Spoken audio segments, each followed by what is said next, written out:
Good morning. I now call the September 5th, 2019 work session of the Marion County School Board to order at 9 a.m. Please silence your electronic devices to avoid disturbing others. And I now ask the school board attorney to explain the rules for this board meeting. Good morning. This work session is a public meeting as defined in Florida Sunshine Law. The board is dedicated to full transparency in its meetings and its work. In compliance with the Sunshine Law, the board has adopted uniform meeting procedures, including the right for citizens to participate. The board will allow public comment regarding any work session item listed on today's agenda at the appropriate time. Speakers must fill out a request form and hand it to the school board secretary. After the board and superintendent have completed their discussion on a particular agenda item, the secretary will call speakers' names in the order received. At the podium, speakers are asked to state their full name and address and to spell their last names. Each speaker will have 3 minutes. As required by the Sunshine Law, the board must maintain proper orderly conduct and proper decorum throughout this meeting. Speakers may criticize subject matter and decisions in a respectful manner, but not people. Finally, speakers must be very careful not to violate the privacy rights of others, especially students and their family members, by mentioning their names or other identifying information. Thank you for your attention to these rules. We will now begin with the superintendent's administrative briefing. Thank you. Nicole, could you bring that first one up? This morning, I started the day, I stopped by Miss Van Meter's class at Hammett Bowen Elementary. Prior to the potential storm, Miss Van Meter and her class thought that their classroom would be used as a shelter, Hammett Bowen would be used as a shelter if needed for folks coming for refuge. And so she and her class got their classroom ready. They left a little note for the visitors. Can you go to the next one? If they were to have any guests there we go. The children picked out snacks themselves, set them up, and left a note for the visitors, just wishing them well and asking them if they would leave them a note. So the children were back this morning, and honestly, they were a little disappointed they didn't have any letters, but they were very happy to get back to their classroom, and so I stopped by to thank them. This tweet that Miss Van Meter sent out gained a lot of traction for the kindness that these kids showed to people they never even met, and people who were coming into their room. They described it this morning as like their bedroom. So you don't want your siblings even in your bedroom. It's your space, but here they went and welcomed folks they didn't even know potentially into their classroom. So it was a beautiful morning. It was a beautiful morning, and so lots of stories like that throughout our district over this past week, and thankfully, thank you, we're back today, and the buses were running this morning, and the kids were here. It was a very healthy bus line, or a car line at Hammett Bowen. So, and thank you. Is that it? Mm-hmm. We don't have to, I thought this was during your briefing, no? No, that's the comments. Oh, that's the comments. Oh, okay, good. Okay, so we will now begin with our hurricane shelter update. Today we do have Mr. Preston Boland, the Director of the Emergency Operations Center, here with us. I have also invited today Ryan and Jean from SECO. Last week we had some very good conversation in light of the generator situation that has taken place at Bellevue High School. I did ask Jean if he wouldn't mind if he could come before us today and explain to the board what has happened. And that way we're all on the same page. We know exactly what has happened, because I know there's been some discussion in light of everything. So Jean, if you don't mind, please come in.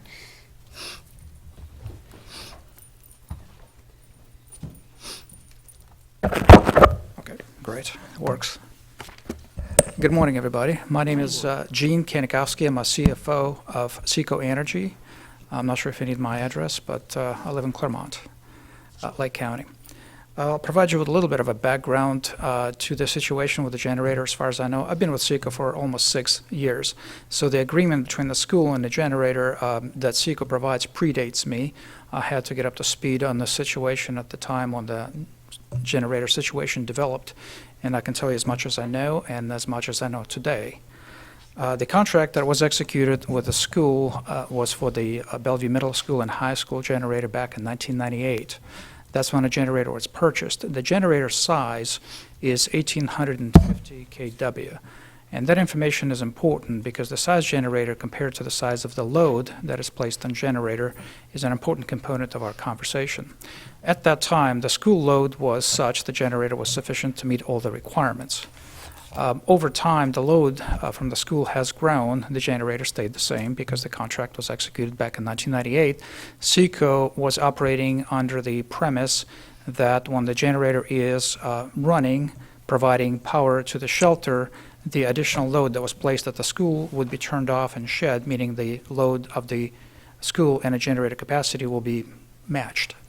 On September 11th, 2017, Hurricane Irma obviously happened, and at that time, the generator was operating in a condition which was described as overload. The overload means the school load is 2,300 kW approximately. Generator capacity is 1,850. When you operate in an overload condition, it stresses the equipment. At that time, generator failed. Generator failed not because it had tremendous amount of hours on it. It only failed because of the overload conditions. The number of hours on the generator are between 1,300 and 1,400. Typically, such generator runs approximately 20,000 hours before the full rebuild or retirement and replacement. So as you can tell, based on the numbers, the generator itself had plenty of useful life left in it before failure. SECO also conducts periodic inspections. We actually have documentation dating back to 2009, pretty much every month. It's the stack of documents there, showing the inspections done by our own employees, also by the Ring Power, that test the generator, make sure it's operational, make sure it's fully functional, make sure if something doesn't work, it gets fixed. Before the storm, generator tank was topped off. We were ready to run, ready to go. We don't run generators as backup power because they exist there for a standby mode. The generator serves two functions. One is to provide the backup power for the shelter. The second one, we make it available to our energy provider, Seminole Electric Cooperative out of Tampa, as backup to run in case when there is undercapacity situation in a state of Florida. Basically, you lose, let's say, a nuclear plant downstate. FPL loses the plant, they basically ask for all the generators to come online to make up that capacity. That's what it's there for. For that purpose, generator has not been run since 2009. That's the last time generator was run for the load purposes in the state of Florida. For the past 10 years, the generator in Bellevue Middle School ran 200 hours, so approximately 20 hours a year. We are obligated to test the generator periodically, so we run it for testing purposes, make sure it works, make sure fuel is good. That's what we do. An assumption which was made that we run generator to sell that power to the customers is entirely wrong. If you have a generator, please raise your hand. Okay, if you do you run it? No, you buy power from the utility because it's cheaper. We're in the same exact situation. It's cheaper for us to buy power from our provider and sell it to our customers instead of running our generators. That's not what the generator is for. So that's a little bit of a background for on the Hurricane Irma. When the generator failed, we did not know if the generator could be repaired or it needs to be replaced. Aesthetics aside, because paint on a generator after 20 years clearly would not be in the same condition as day one, but the internal components are still fully functioning. We contacted Ring Power, contacted engineers, and did get their report that the cost of repairing the generator far exceeds the value of the generator itself. So the decision was made to not repair, but to pursue the replacement options for that specific generator. That decision was made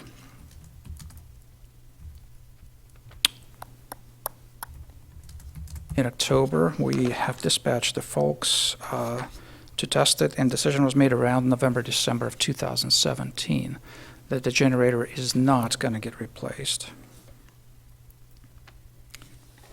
Did not or was replaced? I beg your pardon? It was replaced? It was not. It was not going to get replaced. I'm just giving you the timeline of the information. The generator wasn't going to get replaced based on the reports we had received from the engineers from Ring Power. Another reason for getting that report is if the generator is not replaceable and it's not functioning, we pursued a claim with our insurance company to see if that's going to be a covered transaction, basically getting insurance to pay for replacement of the generator. Insurance company came back and said it's not a qualified event. Overload conditions are not covered under the insurance policy, and they refused to pay for that. Our second option was to pursue FEMA claim. FEMA does cover damaged assets during the hurricane. Fortunately or unfortunately, the generator failed in that time period when it was a qualified event, and FEMA said, yes, let us look at the claim. So we submitted the documentation to pursue the FEMA funding to reduce the cost of the purchase of the new generator at that time. We also have removed the school in February of 2018 from the interruptible rate, which assumed the generator was available, and placed the school on general service demand rate. Basically what it meant is generator is no longer functioning, you're operating under standard rate. The savings that school exercised by having generator in place versus not having a generator in place at that time were about $34,000 annually. So there was a benefit of having the generator in place. The contract was designed in such a way that the school had a choice to either pay $1 for that generator and and exercise the interruptible rate, or pay the fully demand rate, like general service demand rate at that time. So basically, the school's cost at the time, before the generator failed, was zero and actually resulted in some substantial savings. There was no, school paid I'll take it back, I apologize. They paid lease fee of $10,000 plus. There was $10,000. So if you compare $10,000 to the general service demand rate, the savings are $34,000. Yes, the school had an option to pay the lease or to pay the $1. There were two components to the contract, and that's a pretty important point because we maintained that structure throughout the new contract discussions. Any questions so far? Are you guys with me? You guys have any questions? I'm a little confused. Okay, go ahead. So they could pay $1 Yes. to have it with no lease. With no lease payment, so you could have paid $1 and you paid a standard rate that everybody else pays. Forget, that it's the school. You could have been a manufacturing facility. A manufacturing facility paid exactly the same rate if you would have paid, plus the school paid $1 to have the generator available as a backup power for your facility. Pay the $10,000 lease and get the special rate. That is correct. That would save us. When you It would paid, save money to pay $10,000. when you paid $10,000, you did not pay demand. The utility bill has three components. The one component is facility charge, there's a demand charge, and there's an energy charge. In the case of a school, the component we're talking about is the demand. The demand charge is an industrial rate component. So if you pay demand plus $1, you get the generator. If you pay $10,000 lease and you don't pay demand, you get the generator.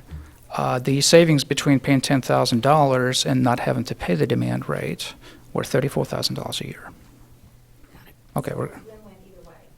For us, it's gonna be, yeah. The school, effectively, when we calculated the last year of savings, which was 2016-17, school saved $34,000 by exercising $34,000 a year, by exercising the option of paying the lease plus $1. The lease cost was based on the cost of the old generator, which was installed in 1998. It was fixed per contract, percentage of cost. So there was no inflation, there was no escalator. All the operational fueling, all the other costs were part of it was on SECO. School only paid that flat fee for 20 years. And the contract came to expiration in 2018, so the contract expired effectively right after the generator failed in Hurricane Irma. So that's the story on the old generator, that's the story on the savings. Generator failed, we could not get it repaired, we could not get it fixed, so what are the options? SECO has moved the school back to general service demand rate, and SECO said, what do we need to do? On February of 2018, we advised the school of the rate changed, and we advised the school that we're pursuing the temporary and permanent generator solution for the school to get it in place.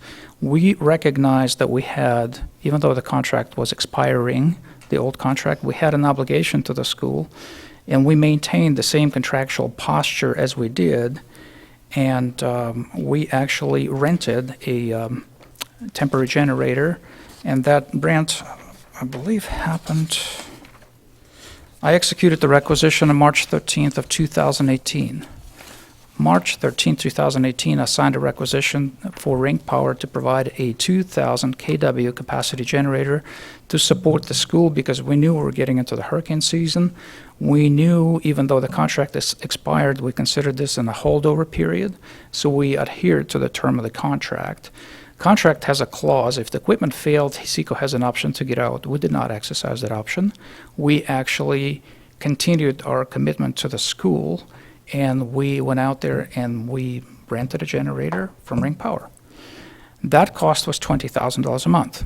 That's a very important component because remember, the school was only obligated to pay 10 according to the old contract. I was paying 20.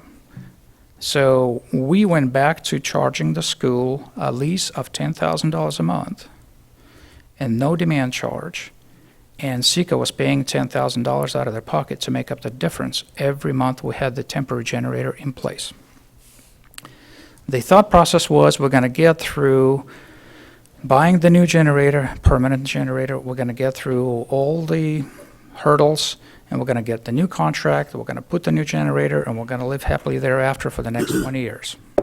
That was the premise under which we operated at that time, and that was March of 2018. And I'm skipping a lot of the minor stuff here and just hitting the highlights. Can I ask a question? Yes. Yes. Did this generator, was it able to provide air conditioning? Yes. It was a slightly bigger generator than the one before. It was a 2,000 kW generator. It's still required for the school to take the probably temporary buildings and some of the load offline, but it was able to support the air conditioning and other facilities, Okay, of thank you. course. Yes, Yeah, the 2,000 kW generator, you couldn't turn everything on at the school and run it off the generator, but you could operate 90% of your facilities on that generator. Right. And I think we also need to make note too that this generator was like $1.6 million, correct? That's this one? The temporary? Right. temporary. Not the temporary, the new one, if it had been installed. The new one, the new generator, I haven't quite gotten to it yet, but, Okay. no, it's quite all right. All right, Let me I'll ask sit a back, question. sorry. Let me ask a Yes, question. yes, So, in the contract expired in 2018. correct. However, in good faith, you guys continued to go forward. Yes. We consider the contract in a holdover period because we maintained the posture that we still have a business relationship, which we maintained, and as good faith effort, we did not charge you anything more. We ate $10,000 a month on a temporary generator, hoping that once we purchased the new one, put it in, we go back to Back to the old. the old So structure. Actually, for 2018, there's a 10,000 us, 10,000 you guys That's right. cover that rental cost. To cover the rental costs. So we are under the gun to shorten the period of renting the generator naturally because we were bleeding money every month, 10 grand a month. So we're trying to execute the purchase agreement for the new permanent generator. The cost is $1.6 million. Not six, it's $1.6 million. So we went out there and actually purchased a brand new generator. And that generator is actually 3,200 kW. 3,200 is way more than what the school had, and if the school would add additional load in the future, it could accommodate that potential growth for the school. So the 3,200 generator is actually not one motor. It's actually 5 generators built into one unit. It's an important point because the question was in the conversations and the contractual negotiations, what if generator fails? When you have 5 engines, 1 fails, 4 are still running, and 4 is enough to support the school. When you have 5 engines and 2 are failing, 3 will support about 80% of the load of the school. So you have a lot of redundancy being built in at that time. Yes, ma'am. The new generator, now that we're there, Yes. was the same offer for $1 and pay the regular price, or did you offer the same? Excellent question. Let me go back to that. Yes, $1.6 million generator. Naturally, when we talked, I believe it was Mr. Ham, and Ryan spoke to Mr. Ham, he basically said, look, the new generators cost a lot more money than the old one did. That was 20 years ago. It's $1.5 million. However, we also let him know that we filed for FEMA claim and that was my piece. I was filing for the FEMA claim. Based on the calculations, initial calculations, I anticipated FEMA to reimburse us approximately $450,000 for the cost of the failed generator. We were going to take $450,000, apply it against $1.6 million, reduce the cost of that generator, and charge the school only for the lease of that reduced portion of the new generator. That amount was estimated to be at $16,000 a month, which means your lease price would have gone up $6,000. But our cost went up too, so we had to get the cost recouped. That was the original conversation. That's how it started. At the end, and I'll skip a lot of that stuff. Yes, sure. So would we have still had a savings though on our regular billing No. at 16? No, at 16, the savings would have gone away, but you still would have had two options. We were discussing doing away with the $1 option because at $1, you would have just paid your regular demand charge plus $1, and you would have gotten this big, nice, clean, fancy generator. SECO would have been essentially subsidizing the transaction on the surface. But remember that we also put the generator in the standby pool for our GNT, generation transmission provider. They give us a credit on a power bill, which gets distributed among all the members based on that. So we said, okay, we're going to be all right. We're going to still go ahead and maintain the posture. Even though we went back and forth on the $1 option, the very last version of the contract maintained that the school had a choice. You can pay demand charge plus $1, or you could have paid the lease charge. But let's get back to the lease because we're talking $16,000. That was their initial amount. When I was finished with FEMA, FEMA paid us more than $800,000 for the old generator. Great. That price went from 16 down to 11. So So now we're back into demand save. I don't think you would have, I haven't run the numbers to say that you would have had savings, so I don't want to speak out of line and say that you would have saved money, but you would have gotten much bigger, much more robust generator on a contract with still the same two options. You could have paid $11,000 a month on a lease fee, or you'd have paid $1 and your regular demand charge just like everybody else. You could have been like everybody else plus $1 and still had the generator sitting at the school. That option was still on the table. I just have a quick question. It was from 10,000 to 11,000, and at 10,000, we were saving 34, right? Correct. So at 11,000, why wouldn't we be saving 33? That's a Ryan question. Ryan, thoughts? Can you come to the podium, please? Ryan Myers, Seco Ryan, Energy. yeah, thanks. 10275 Southeast, 157th Lane, Summerfield, Florida. When the numbers were run with new rate information, we determined that it was better for the school board to take the dollar option, and that was when we were in negotiations, that's where they were. That's where they were at. They were going to go with that dollar. It was going to be more beneficial for the school. As rates change over years, you really do need to look at these things. And when the contract would have terminated at 18, in 2018, we probably would have reworked the numbers and got there. That was 20 years. So they were looking at doing the dollar, and that's the original proposal we gave them. They still had both options, but that's what they were looking at, what staff was looking at. And as staff wanted more commitment, Back to the original question, if the school was saving $34,000 under $10,000 agreement, the cost is going up to 11, so is it correct to assume the school would have been Well, saving $22,000 under the new contract? Is that statement correct? Based on the that's calculation? correct in energy charge, yes. that's Okay, right. so that was your question, right? There was- Because Ryan did the number calculation, I didn't run the number savings. I used So there Ryan. still would have been a yearly savings, some yearly savings. Based on the On calculations. energy. Maybe not 34,000, but there would On have been some energy, savings. with lease, there was a little more cost because the lease went Right. up.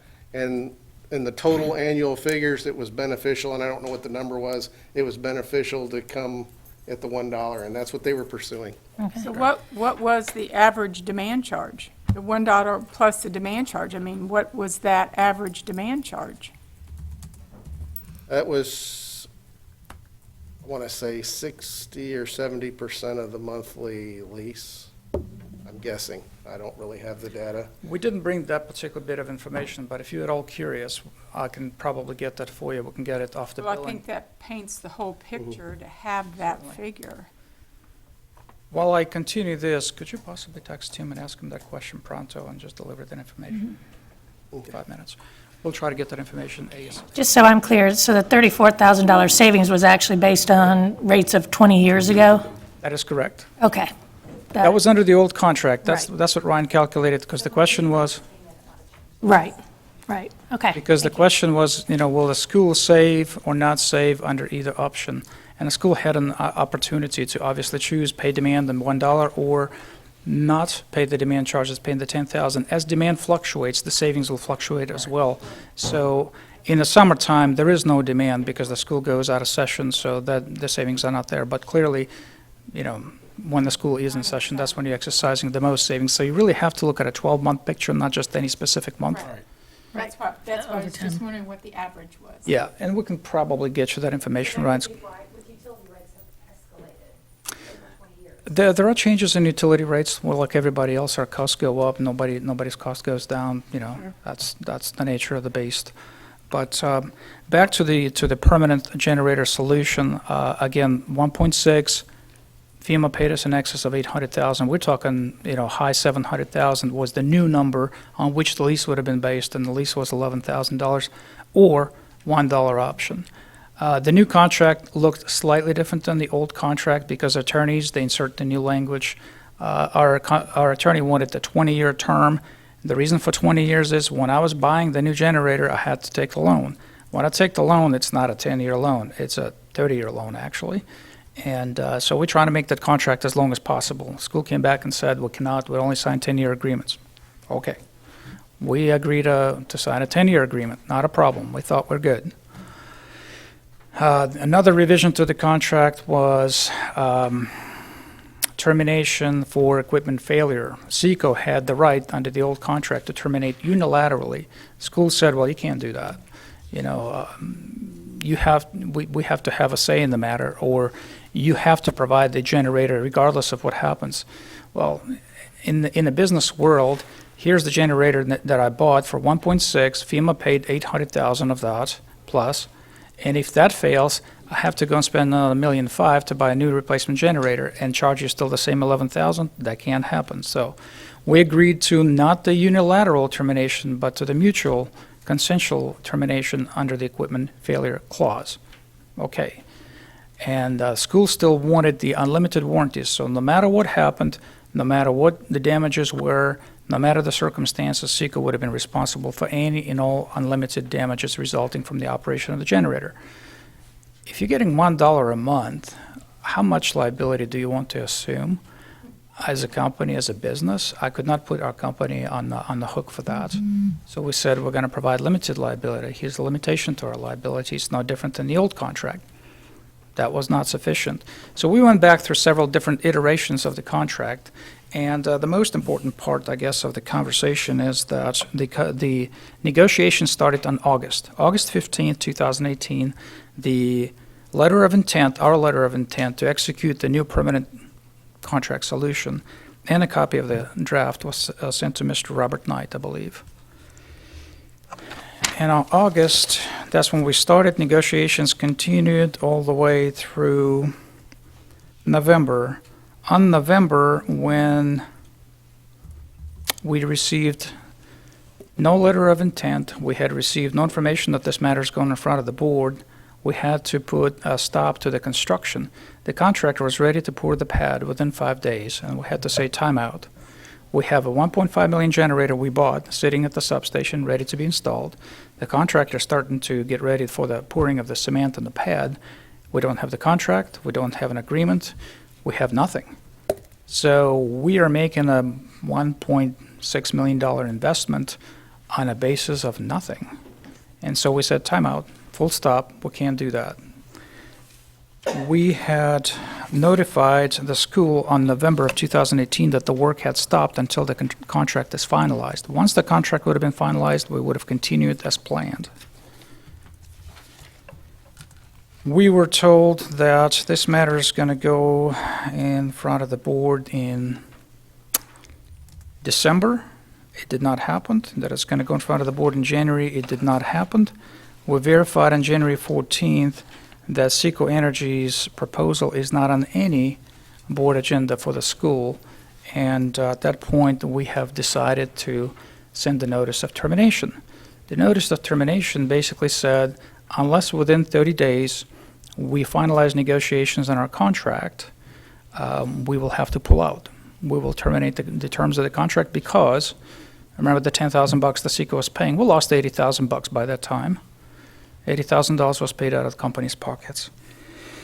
And we had received a reply that school had received a notice of termination on the 23rd of January of this year, and basically told us to get off the property, take your stuff and leave. They said what? Well, to basically, I have a copy of that, that it's regretfully that we're pulling out of the contract, and school said since the contract is terminated by Seco, please remove all your facilities from our property. That was it. I never came before the school board? We actually requested to come before anybody to try to explain, because from a business standpoint, I could not fathom why somebody would turn down a $1 option for a very nice big generator and not have it for the next 20 years. I mean, I'm a simple person. I do simple math. $1 is not a bad option. Who were you negotiating with? Negotiations, I personally spoke to Terry Brown from Mr. Gibbs' office because I wanted to discuss the terms of the contract. I briefly told her what my issues were. That was the only conversation I had with, I believe she's an assistant to Mr. Gibbs. Negotiations were done with Mr. Knight, and Ryan handled directly those negotiations. I did not speak to Mr. Knight directly. My involvement was contractual. The personal conversations and emails were between Ryan and Mr. Knight, and I have copies of them. It's a long list. It's a lot of information. I'm not sure how much time you've got. Mr. Knight, I got a question, Mr. Knight. Yep, absolutely. I'm happy to come up. So what, you were the one that determined that we were going to terminate this? No, Seco decided to terminate the agreement. It actually sunsetted on its own. I'd like to preface my comments by saying that I had no prior knowledge that you were going to speak about generators today, so I feel somewhat offended that I was not afforded an opportunity to prepare to discuss this matter with you. I will also say that some of the statements made today by Seco is the first time I've heard this. The main reason why it did not go to the board for a contract renewal, and Mr. Gibbs was heavily involved with their attorney in the contract, is that, number one, they wanted a 20-year agreement. They did eventually, after many months of negotiation, drop that clause. But I was also told on the phone by Seco, Mr. Ryan Myers, that if they were to fix the generator and it went down, and keep in mind it went down during a storm event, and we use that school as a special needs shelter, that cannot happen. We cannot have people on medical equipment with no power in the middle of a storm.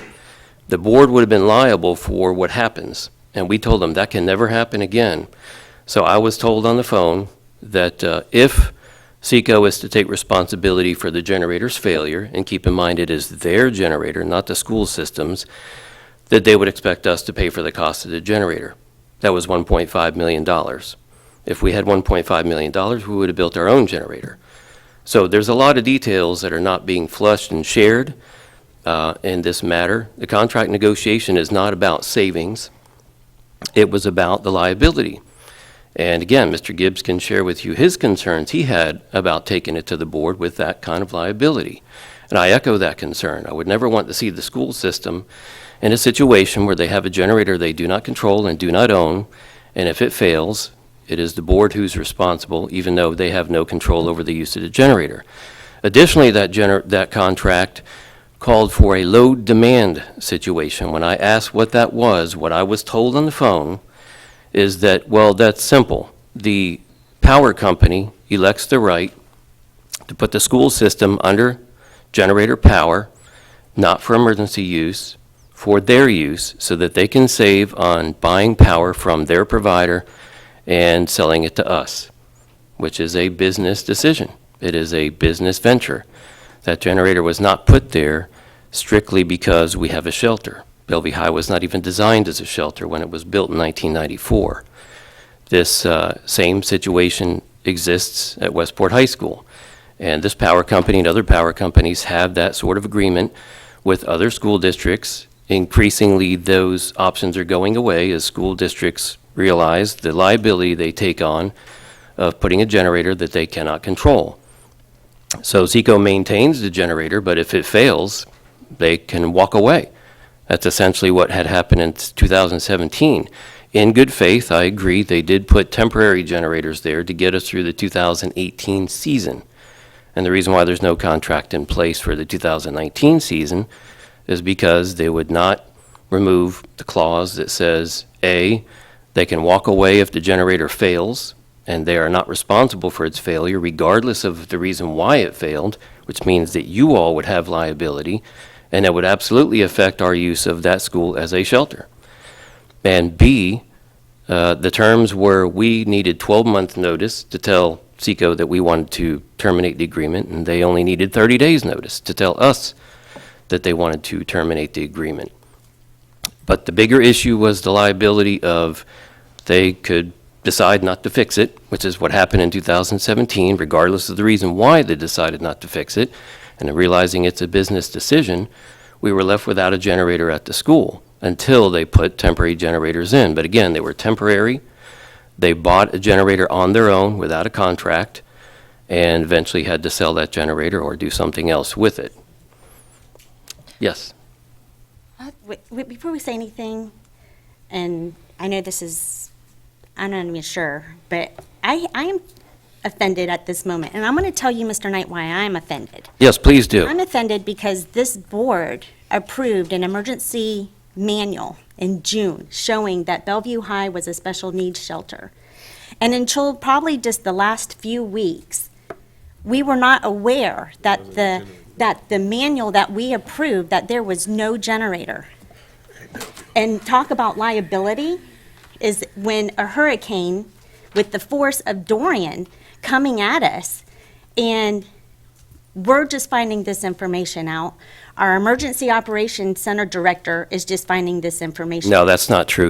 We had not opened, Bellevue High School and Bellevue Middle School were taken off use as an emergency shelter at the tail end of last year. This was something we had discussion Why on. was it on June of 2019, when this board approved that manual, then why is Bellevue High listed as a special needs shelter if that is not true? I don't know. I don't handle the shelter manuals. That was a different department. We stepped in to clean things up.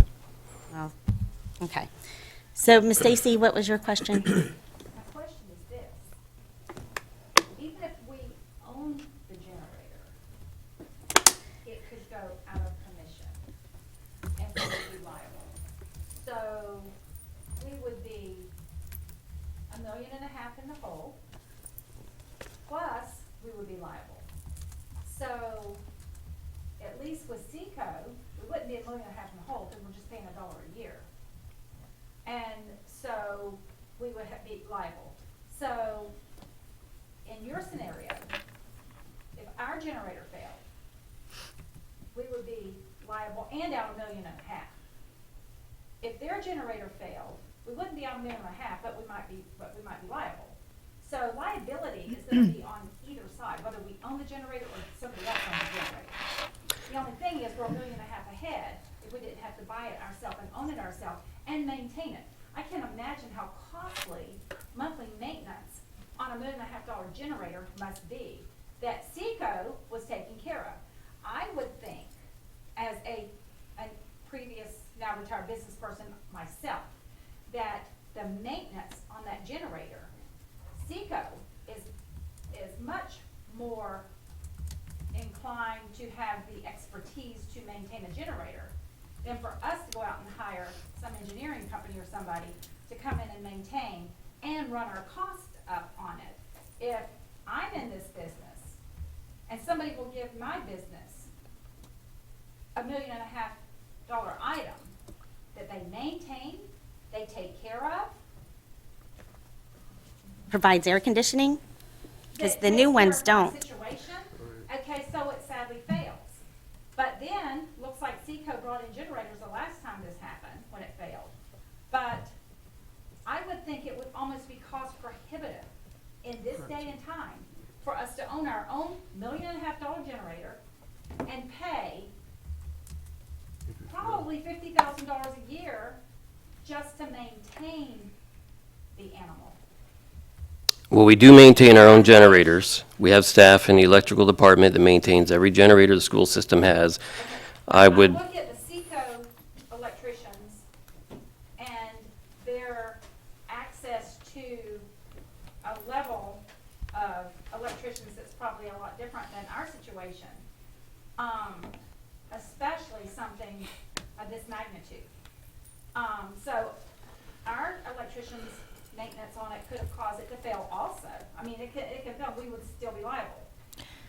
My biggest question is, how did this whole story become so crazy without coming to the board? That's my big picture. So if we're worried about liability, the school board is the policymaker and the liability payer. This question should have come to us. We should not have unelected, faux school board members throughout the school district making decisions we should be making. Mr. Gibbs did not feel comfortable taking the contract as is to the board, and I'll certainly let him speak because he did talk to their attorneys. And certainly in good faith, I can't recommend something coming to the board that I did not puts them at that. talk to any attorneys, yep. I believe, as Terry Brown did, somebody you had. may have called, the general advice that's received is we do not get involved unless attorneys are involved. So I did never talk to anybody at Seco, and that's generally what we give any contract that goes out is there. The last I recall, and I did not look at this because I didn't know it was going to come up either, but the last I recall on the contract was we can do whatever they want to do as far as contract goes. We raise our issues, and liability is one if the contract said, and I don't know what it said in its last iteration off the top of my head, but if it had a clause in there that said if it fails, they aren't going to repair it unless we pay for it, that would have been a concern for me in my office on that contract term.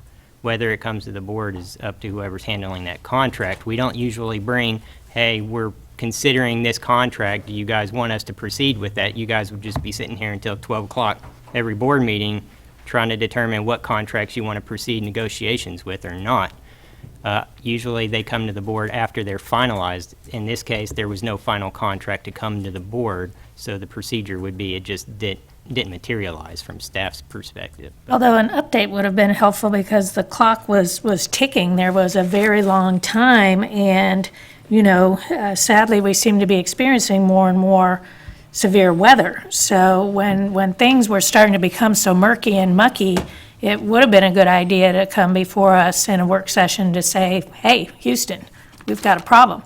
My question goes back to why the generator failed in the first place. And my understanding is because it was overloaded, correct? I don't know that. That's something that Seco, I would imagine, determined through their investigation. Okay, so what I wrote down was it was an 1850 kW load. And somehow it got overloaded during Irma. So my question is that what was that generator running? Was the generator only running the special needs areas where the special needs guests were being housed?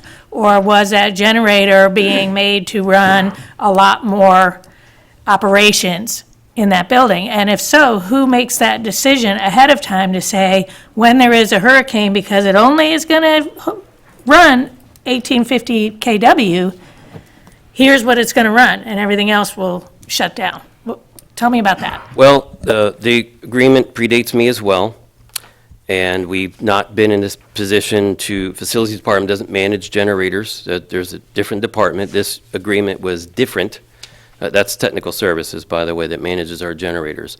As far as load increasing since the school was built, if the load increased, it was probably because of technology being added. We haven't added buildings at that school in many, many years. I think there's been only one addition since the school was built in 1994, and that was done in the 90s as well. And that's sometimes what you run up against if you calculate loads, and 20 years later, you're still going based on those loads. It is foreseeable that you can have an issue.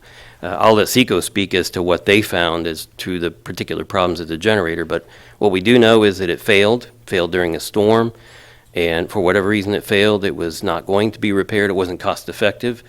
for the owner of the generator.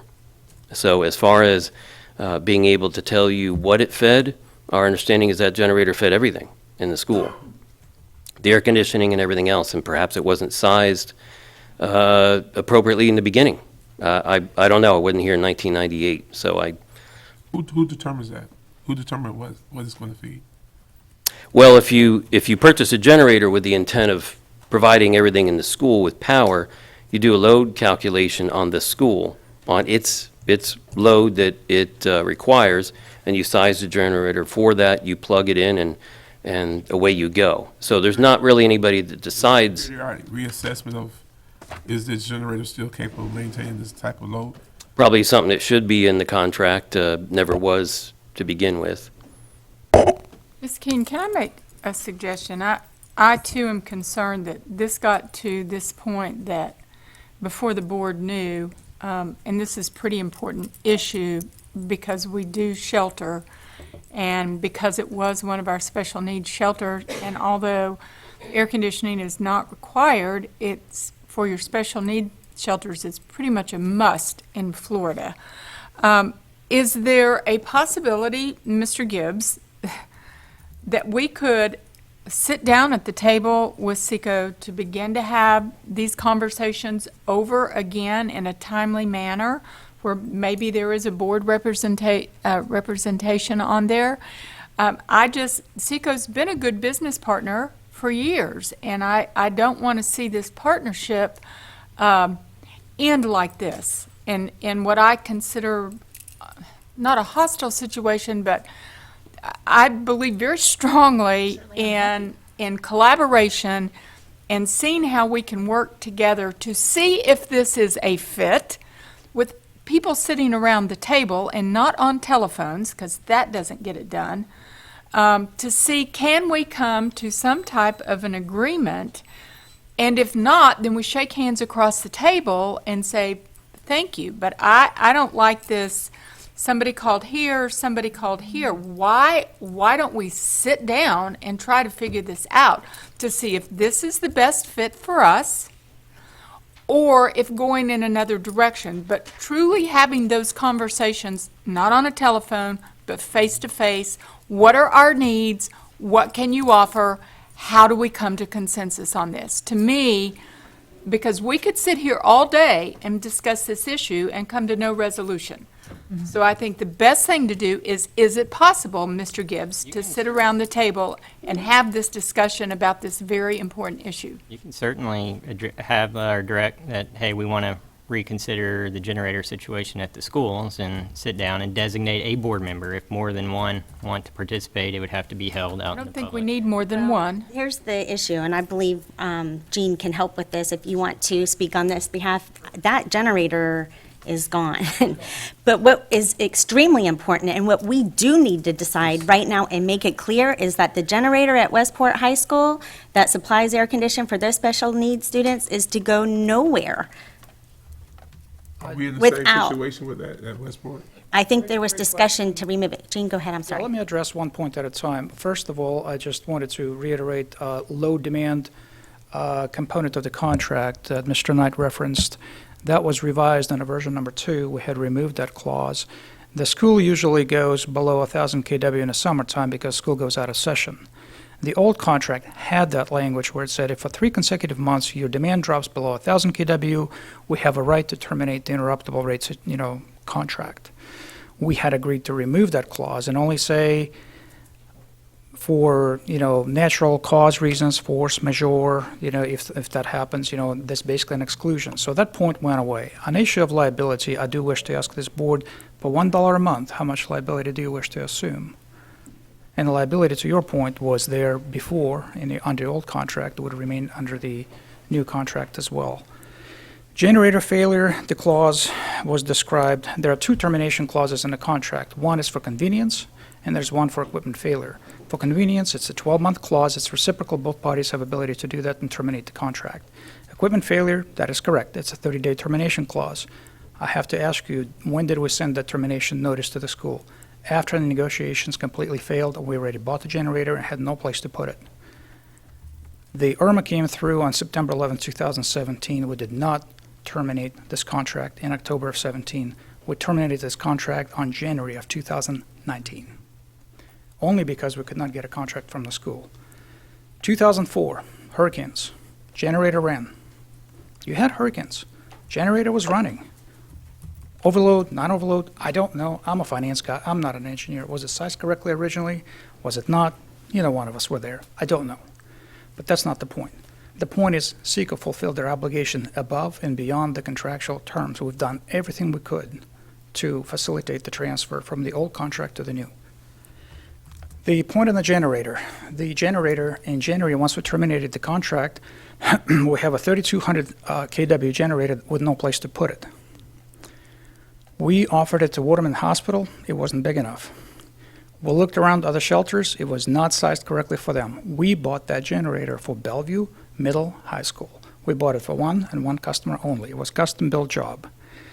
Today, the generator is installed on our Rainbow Lake substation, supporting the feeder. It's not supporting a critical needs shelter, but we had to get the contractor with whom we executed the purchase order to install it because we were on the hook for the money. We had to get FEMA to give us $800,000 after the generator was installed. FEMA said, after you finish installation, finish the project, we're going to give you a check. So here I am sitting on a $1.6 million project, and FEMA says, until you finished, I'm not going to give you the money. What do you think I was going to do? We placed the generator where we could. Today it's gone, unfortunately.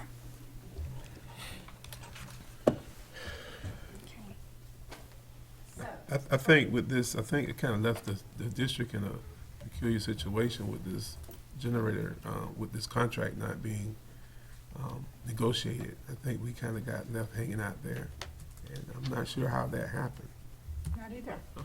I'm not quite sure how that happened, and it's just, I think it's really, really wrong when you hear stuff in the midst of hurricane season that you're not equipped to handle the things that we need to handle. And we were expecting that. The book, Kelly's right. The manual did say that Bellevue was on one of those lists as a special needs shelter. So how did we get to this point? And where are we going to go from here? What are we going to get?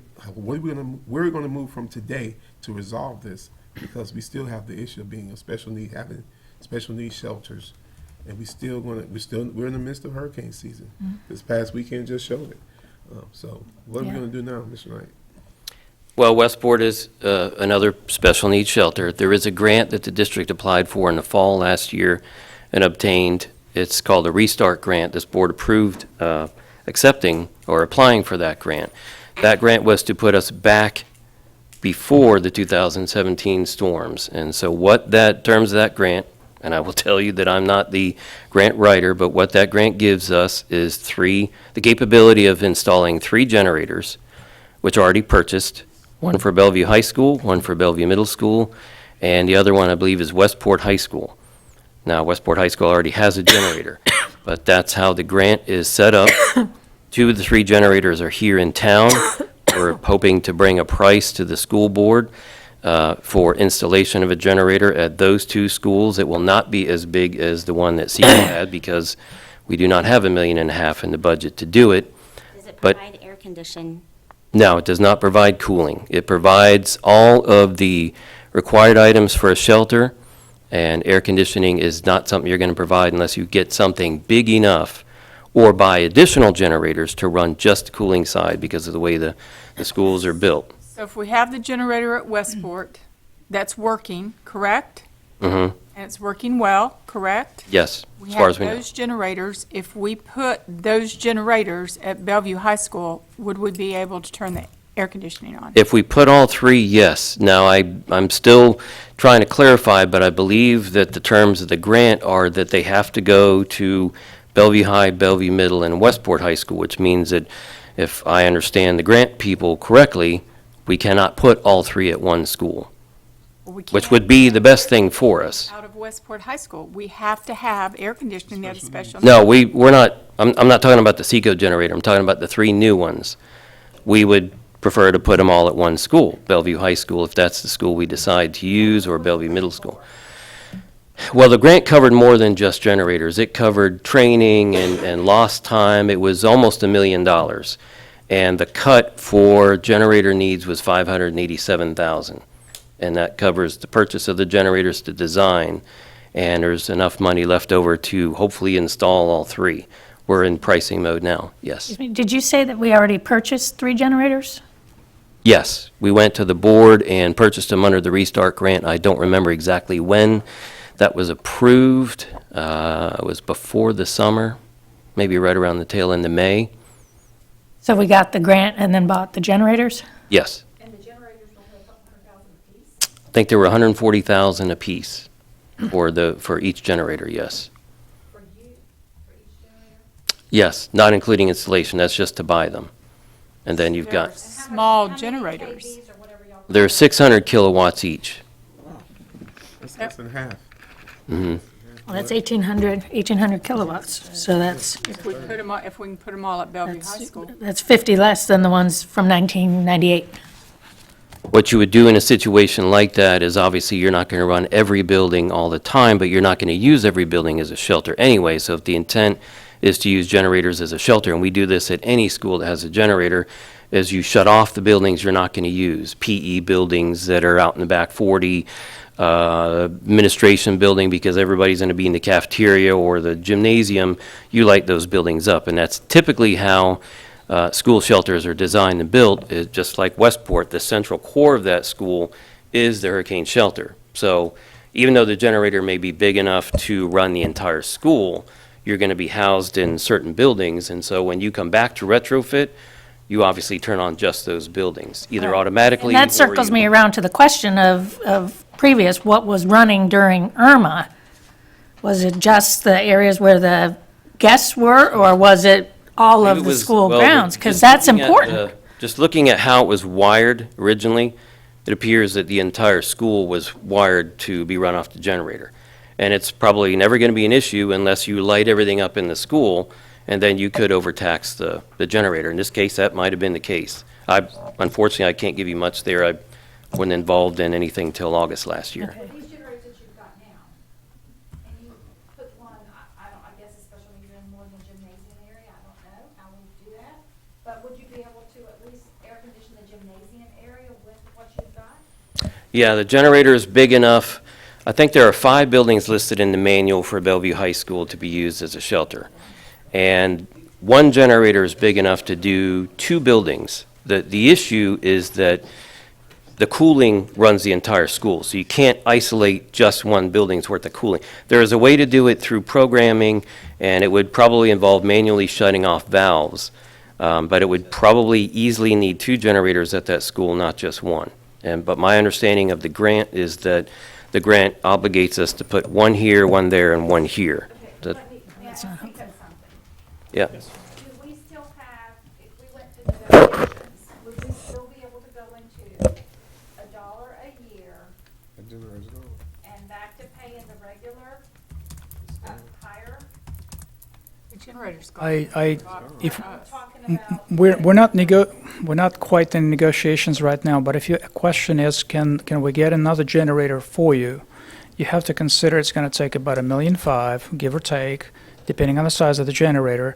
There is no FEMA money in play. My cost is much higher. The $1 option may not be on the table. I'm not saying it's not. I'm just saying it may not be on the table because we will be subsidizing the project so much, it'll make absolutely no financial sense for us. We'll be losing way too much money on that deal.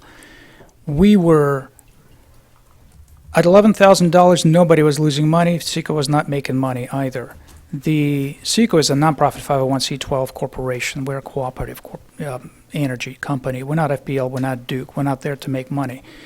The whole emphasis on this whole project was, why Bellevue School, why this generator? Number one, we needed a location to put a generator, so we would get the credit from the power supplier.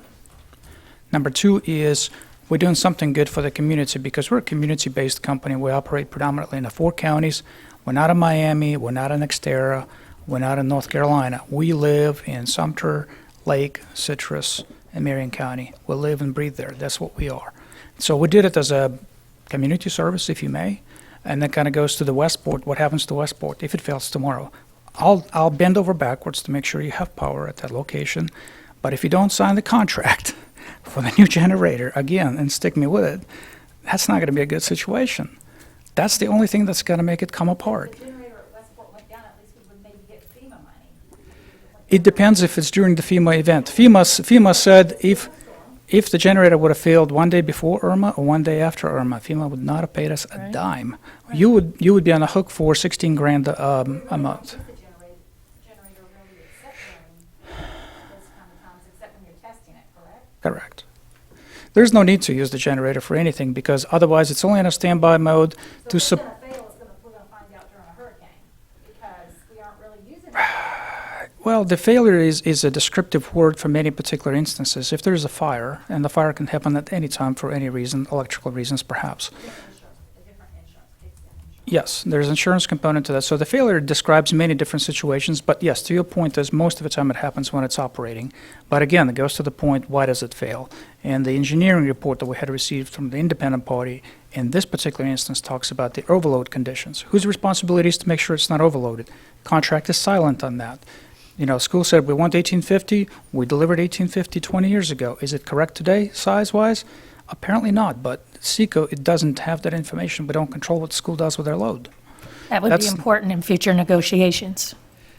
A lot of things are important in negotiations so long as we're negotiating, but if I'm losing 10 grand a month for each month that goes by and that we're negotiating, there is a limit to our patience and our checkbook. Right. Sympathize with your position. Yep. But it sounds to me like a severe communications breakdown, which we are pretty used to here. So, We offered to come we need and, to move forward, like, I agree with Ms. McCall. We gotta get this figured out. We now know we have a communication problem. It's been going on a long time, but we still gotta do business here. Exactly. So, Ms. McCall, I agree with you that we've got to get beyond all the blockades and move forward. And, we just need to now talk about how we can do it, because I understand we got the grant. Sometimes in government, we're penny wise but dollar foolish. So we saved a lot of pennies with our grant, but it hasn't really served our purpose. So we're dollar foolish. All right, Mr. And Cummings, so- what was? Where are we at right now with the contract with Westporters? well, the contract is valid and it's coming So- up next year. If the generator is there and it's running just fine, the contract has an automatic renewal clause built in it. So unless the generator fails, things are all the same. Everything's fine. How old is that generator at West? The generator the contract's been executed in 2000, so it's due in 2020. It's 20 years old, it's got 2,000 hours on it. The Westport is a much smaller location, much smaller load. The generator is exactly the same size that was placed here in Bellevue School. So you don't have the same discrepancy between generator size and the school load size. You don't have the same stress on that unit. I'm a finance guy, I'm not an engineer, so take it for what it's worth. But my understanding in talking to our engineers, aesthetically it may not look pretty, but it's a fully functioning unit that has life in it. If it fails and when it fails, we'll deal with it according to the terms of the contract, and we'll stand behind it, like we did in this situation. So, Mr. Gibbs, where are we with, when that contract comes through? We can't sit on this for 18. I don't get involved until staff brings it to me. So if they just let it automatically renew, then I wouldn't be involved at all. So I review contracts on request when they're sent to me for review. So I don't know who's overseeing that contract.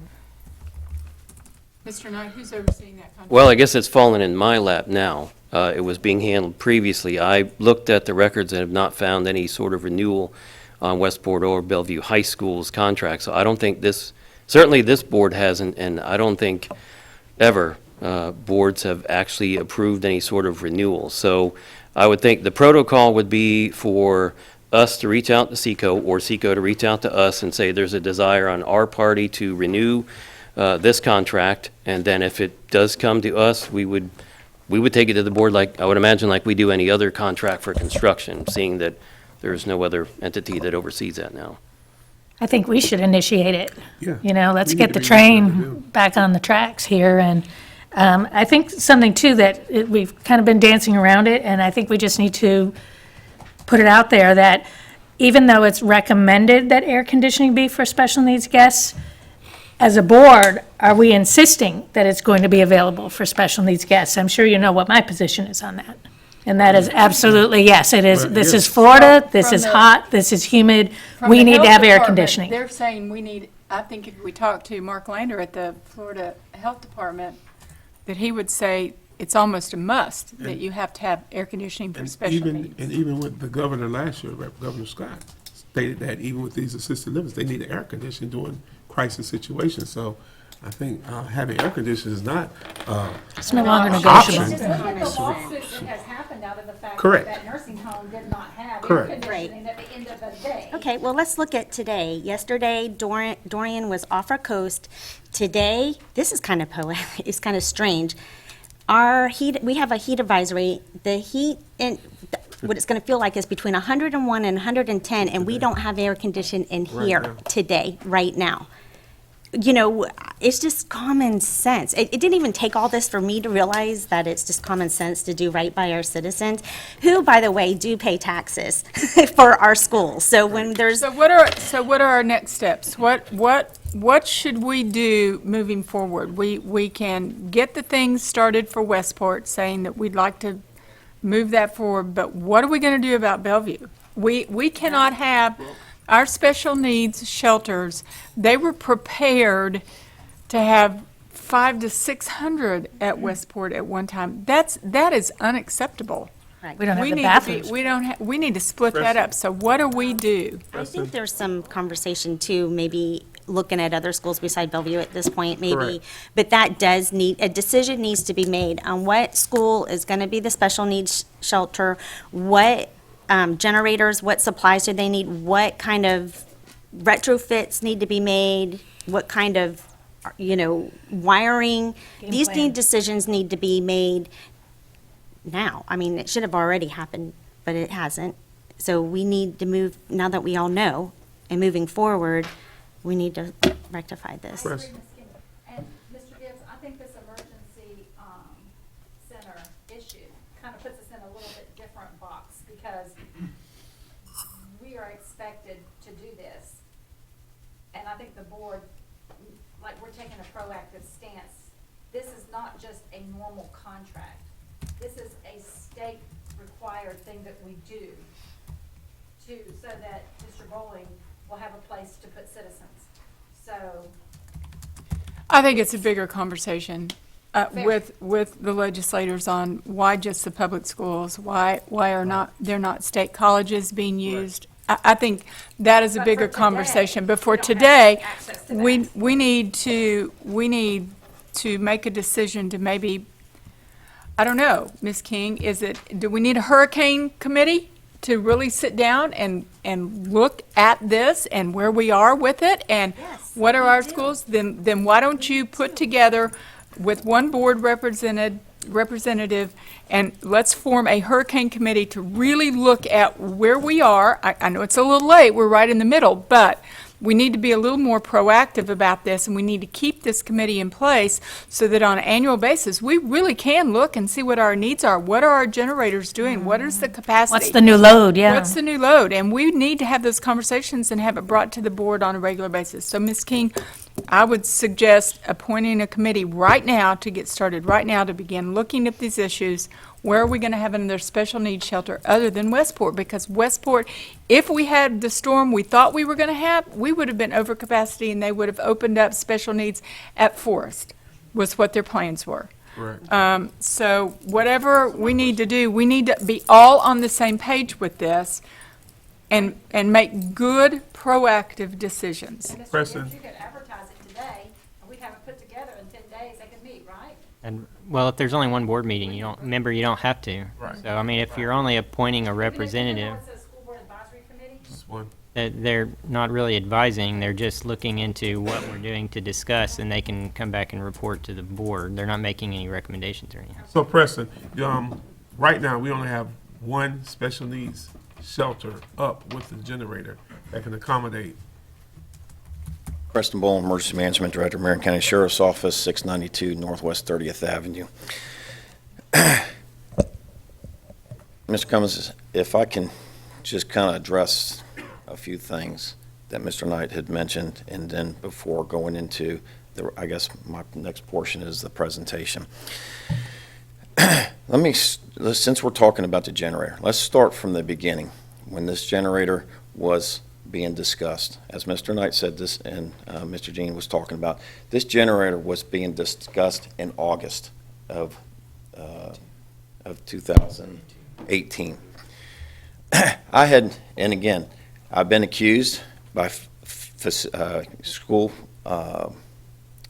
board district that I've been meddling in Marion County School Board's affairs and with events that have happened over hurricane preparedness and planning. I will tell you, I've had good relationships with the previous emergency management coordinator, Chris Smith. Prior to any of these storms, we were moving and making strides in getting emergency plan book in order. And I will say, as Ms. Stacy mentioned, it's a communication problem. I will tell you that from my point is with district, I've had so many individuals that I was told was my direct contact. First, it was Lori Lively over risk management. Then it was, Chris Smith. Then it was Dennis McFadden. Then it was Phil Leppert. Then, it was last was with Superintendent Heidi Mayer. We are prepared in Marion County. If little hiccups like this happen, we had backup plans and prepared to do what we needed to do. But I will say, with the generator at Bellevue High School, it did throw a monkey wrench in our planning. And I was concerned about this when I was made aware of this. I did not get any notice of this generator going to be pulled. Not by the district. It was by SECO. Their PR person called me and says, "Are you aware of what is going on about this generator getting pulled by SECO?" And so the first thing I did is I made notification to the district, to the emergency management coordinator. And the information that I received from the coordinator, as this information, whether it went up or down or how it came back, did not make sense to me. I started doing some questioning myself. And the questions that I posed to SECO, because it didn't make sense to me at all about this generator being pulled and the accusations that was made against SECO of why this generator was being pulled. And especially when it came down to the savings. So again, when it comes to communications, my responsibility to Marion County residents is to make sure we have these provisions. And you all are correct. This generator is not by statute required to run the air conditioning at our special needs. There is a lot of information in the hurricane plans for the state of Florida. There was a memorandum by former Governor Jeb Bush. And again, we've seen the lawsuits that was down in Broward County for trying to have so many people in a shelter, right, when the air conditioning goes down.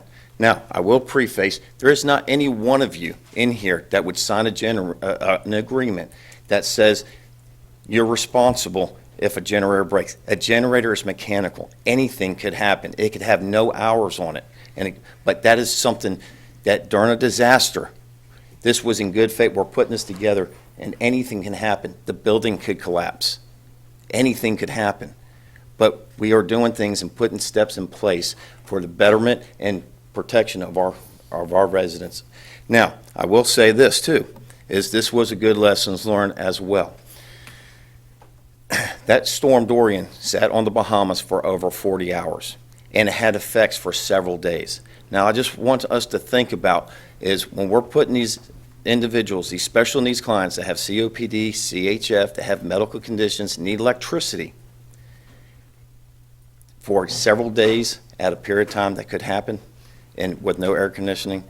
And the tests that were done, that we did, because the generators that were looking to be put in will not run the air conditioning, is with no, in a gymnasium for 3 days, just running the air handler, with the temperatures outside no more than reaching 86 degrees, with no doors opening and shutting, the temperature in that gymnasium was 82 degrees. With just, and again, ventilation is only ventilating air from the outside. So if it's 100 degrees outside, that's all you're ventilating.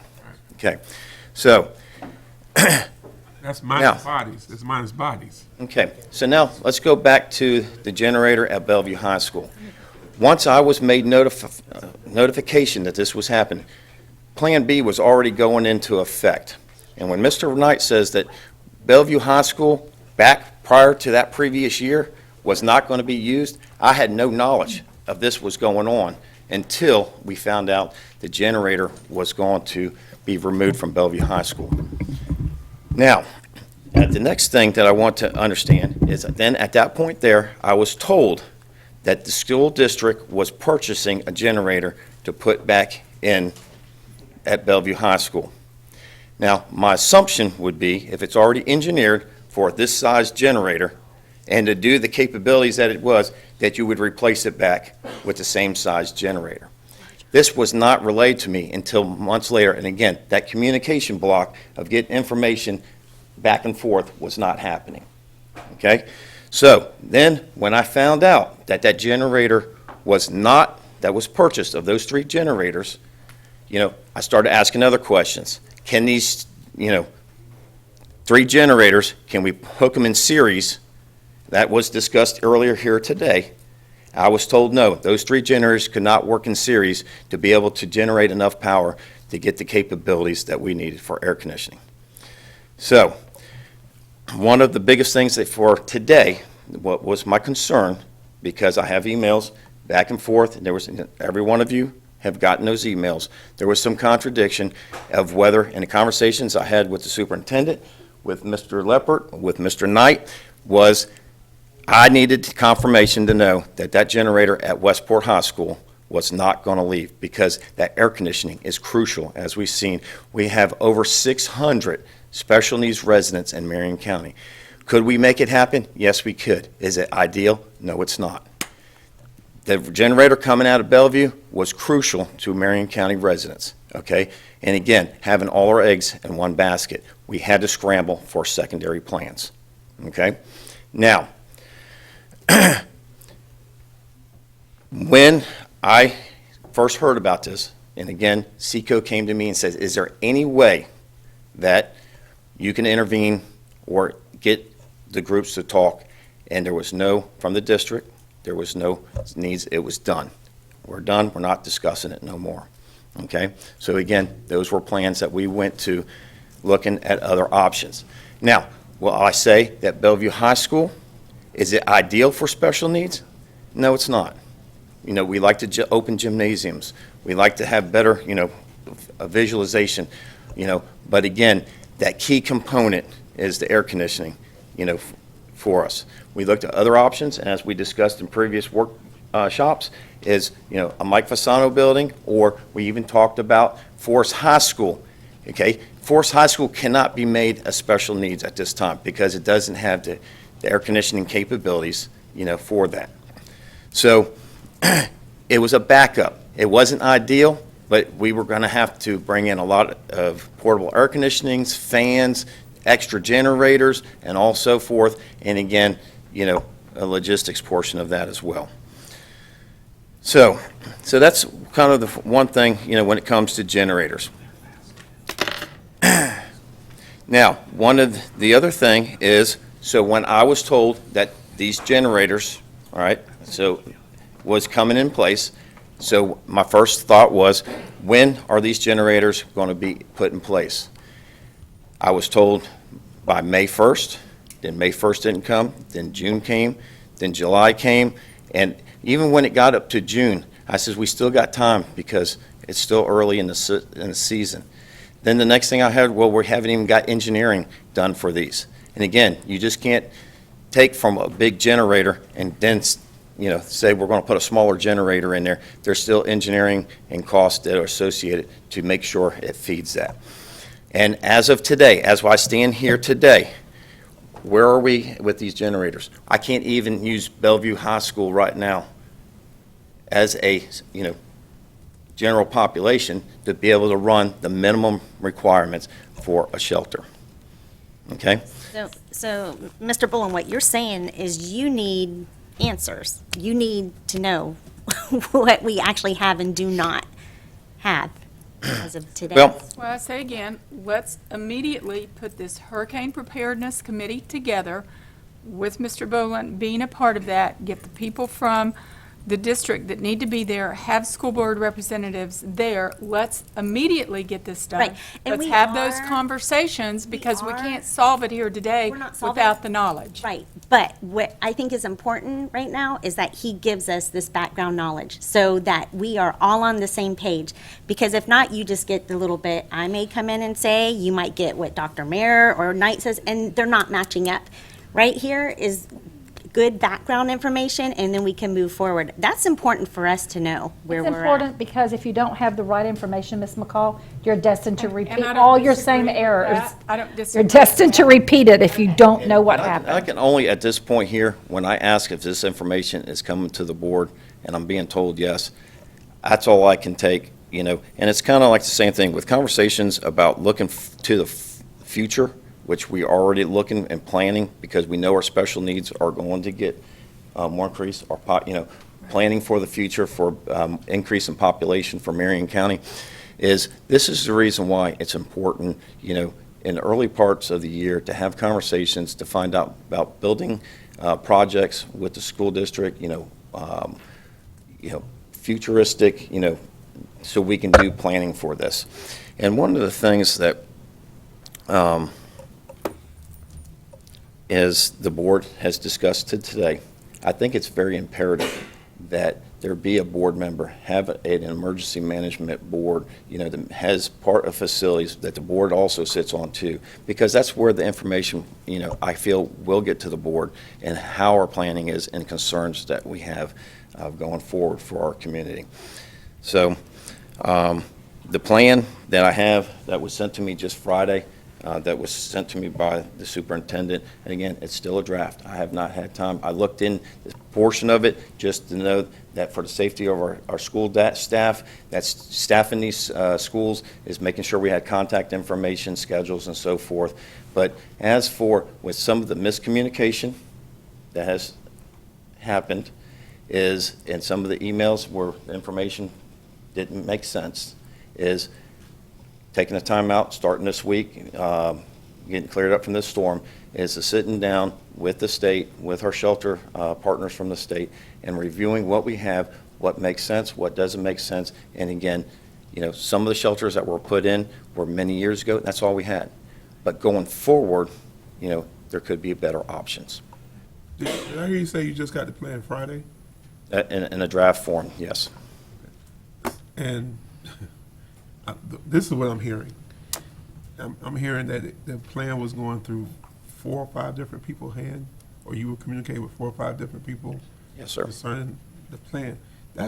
That's part of the problem right there. You got too many hands stirring the same pot, because nobody knows who's coming behind putting the next season in, and is there should be a contact person. I agree with the rest of the board members that we need to have a committee, and a hurricane preparedness committee with you on it, and some other suggestions for other people that I suggest be on it. But this is, you can't function like this. And the plan should not have just came out when the storm is in our backyard. We should have had that plan months ago. Even prior to Chris Smith's departure, you know, it was actively being worked on, and then basically, you know, he was I was advised by him that he was no longer involved in the emergency management planning of it. So then it was apparently handed off, and then that's where I picked it up with Mr. Leppert and trying to, you know, pick it up from there. So who's, Dr. Mayor, who's over the plan now? Where's this, who is the person he needs to contact? Who's that person? Because I heard 4 different names. I don't want to go through the names that I heard, but I heard 4 different names. So who is it? Who is the person? Mr. Leppert's doing that presentation today. Okay. And so we could clarify, though. Mrs. King had mentioned that on June 19th, the board approved the manual. It was a June 20th work session where updates were provided. The manual has not been approved because at that time, it was still in a draft. And at the work session, it was mentioned that it was still in progress. At the August 8th work session, it was brought up again, and it was still in progress. It hadn't been finished. Mr. Leppert worked on it and finished it. Well, it's a fluid document, so it's finished as of this morning. So that's what he was bringing to you. The plan was for it to be approved at the board meeting, ma'am? September 10th, which is why it was coming to you today with the updates, because from the previous June 20th work session, there were updates made to it. So because of the extra updates, it had to come back for you to review again. So that's why Mr. Leppert was on the agenda today. So the manual has not been approved. It's also, we sent the draft manual to Mr. Bolin, but as Mr. Leppert, I know, will explain that the manual is an internal document, and so it is meant for our folks, but we were pleased to share with you. So the September 11th, 2018 was the last time the board approved the manual. That manual has always been provided over the Yes. years to emergency management. And again, it's a vital portion of, that partnership with the school board, for protection, not only for the planning for our residents, but also for the staff that is at your facilities if we have to make contact. So, So hurricane season started June 1st. Ends November 30th, and we're just getting a plan on September 10th. It's not making sense to me. Somebody please explain this to me. That's not making sense to me. Why you would get a plan in the middle of the season instead of prior to the season and starting? one of the things I want to mention also as well is when it comes to the schools, as I explained to district staff, is your own authority having jurisdiction. When it comes to building codes, what you report. And when I received the manual, and that's the reason why communication is very important, that we sit down and look at these plans, in advance to see, if there's tweaks, if there's something I'm missing, is there something that the district is missing, and if so, we understand exactly, that plan going into. Now, do I have any doubt of the buildings that we have as the 14 schools in Marion County are safe for our residents? Absolutely. And the little bit of time that I've had before the documentation that I got from the district is talking with our state shelter folks up in Tallahassee. They have done assessments on those schools that weren't built directly to EHPA standards, and they're very confident. And again, I was on the phone with them way before, the storm coming in, is trying to making sure that they are up to those standards. But this is information. As buildings are being built, as plans are being, this is where, the book is important for us to be able to reference. And again, what you provide me is that's what we're using. So Ms. King, can we go ahead and assemble? Well, that's what I was going to say. Okay, so to clarify with Dr. Mayer, I am going to develop the Hurricane Preparedness Committee.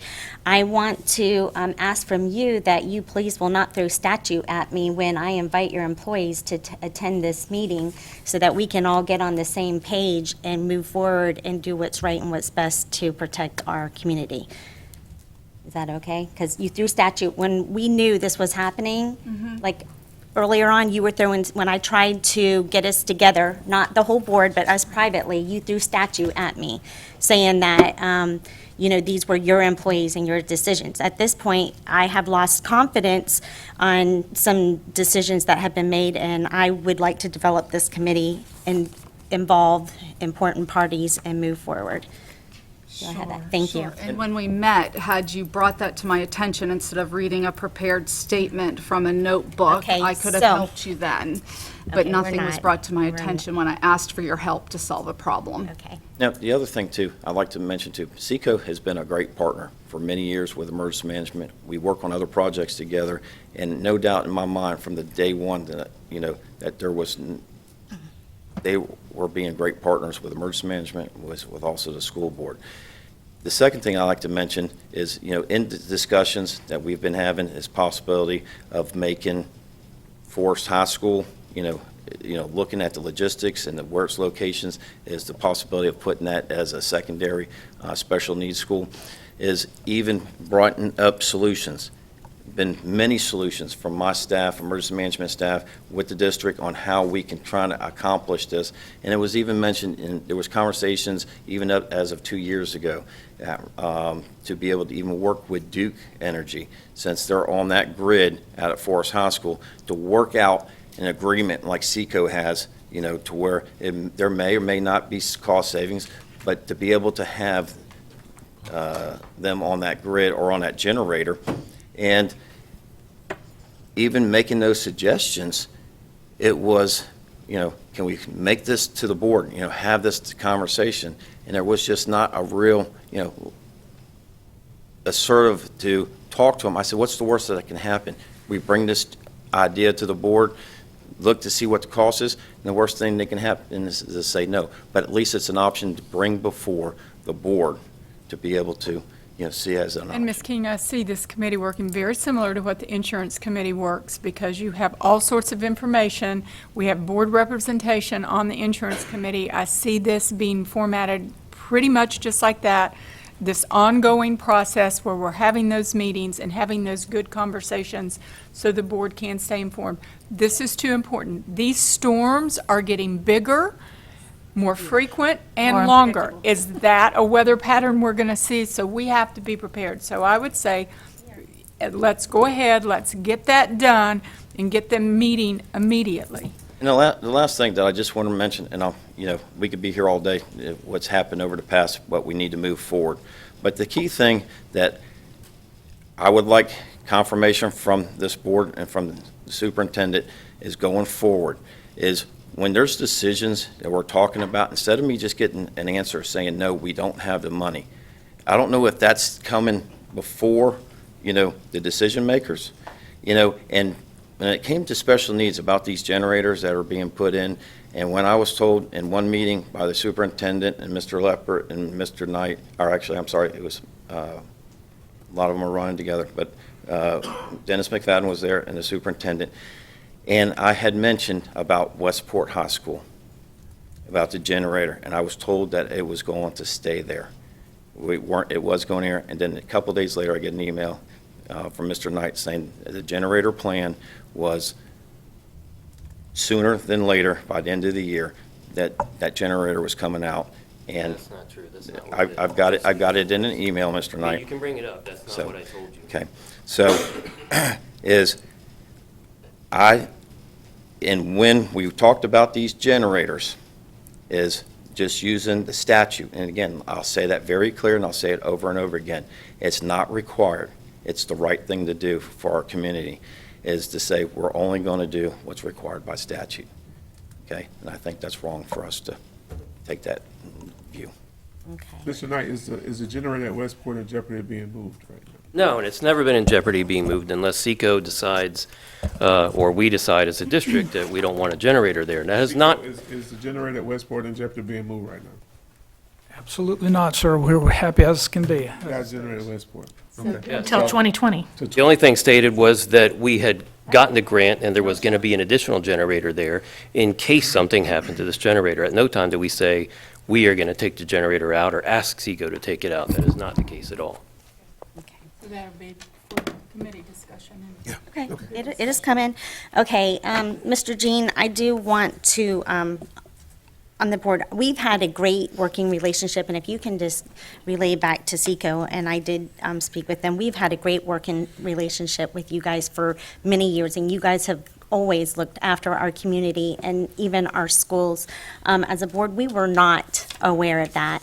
And it is disheartening to also hear the false accusations that were made against your company.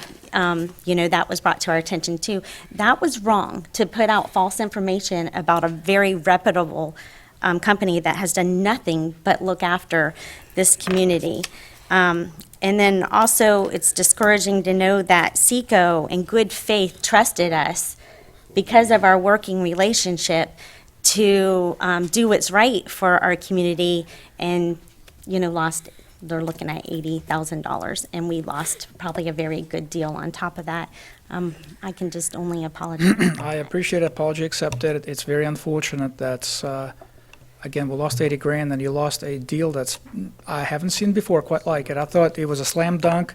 Yeah. To this day, I'm scratching my head and I don't get any of that. From business standpoint, financial standpoint, I don't understand the decision that was made, but that's me speaking from my perch. I appreciate everything you've said. We had a great relationship. We hope to continue. Hopefully, this is just a temporary blip. Yes, and it is. We will, moving forward, we will work well and try to rectify this. Well, we So, appreciate that very much. Thank you. Thank you. Thank you. And I'll be in touch. Thank you so And much. then, Mr. Boland, are you staying for the next presentation Can too? we get contact Okay. information for you? For, You talking about for Gene? I have his card. yeah, his card Oh, and stuff. Yeah. Is there any public comment? Seeing none? Do we need a break, or do we want to move on? Okay. We're going to move forward with our Emergency Management Procedure Manual with Mr. Philip Leppert.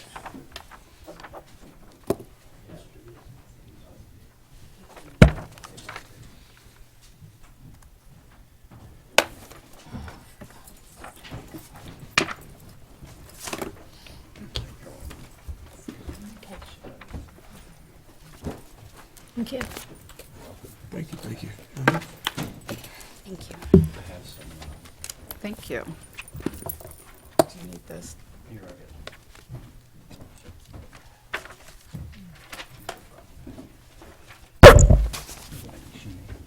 You want that one? Sure.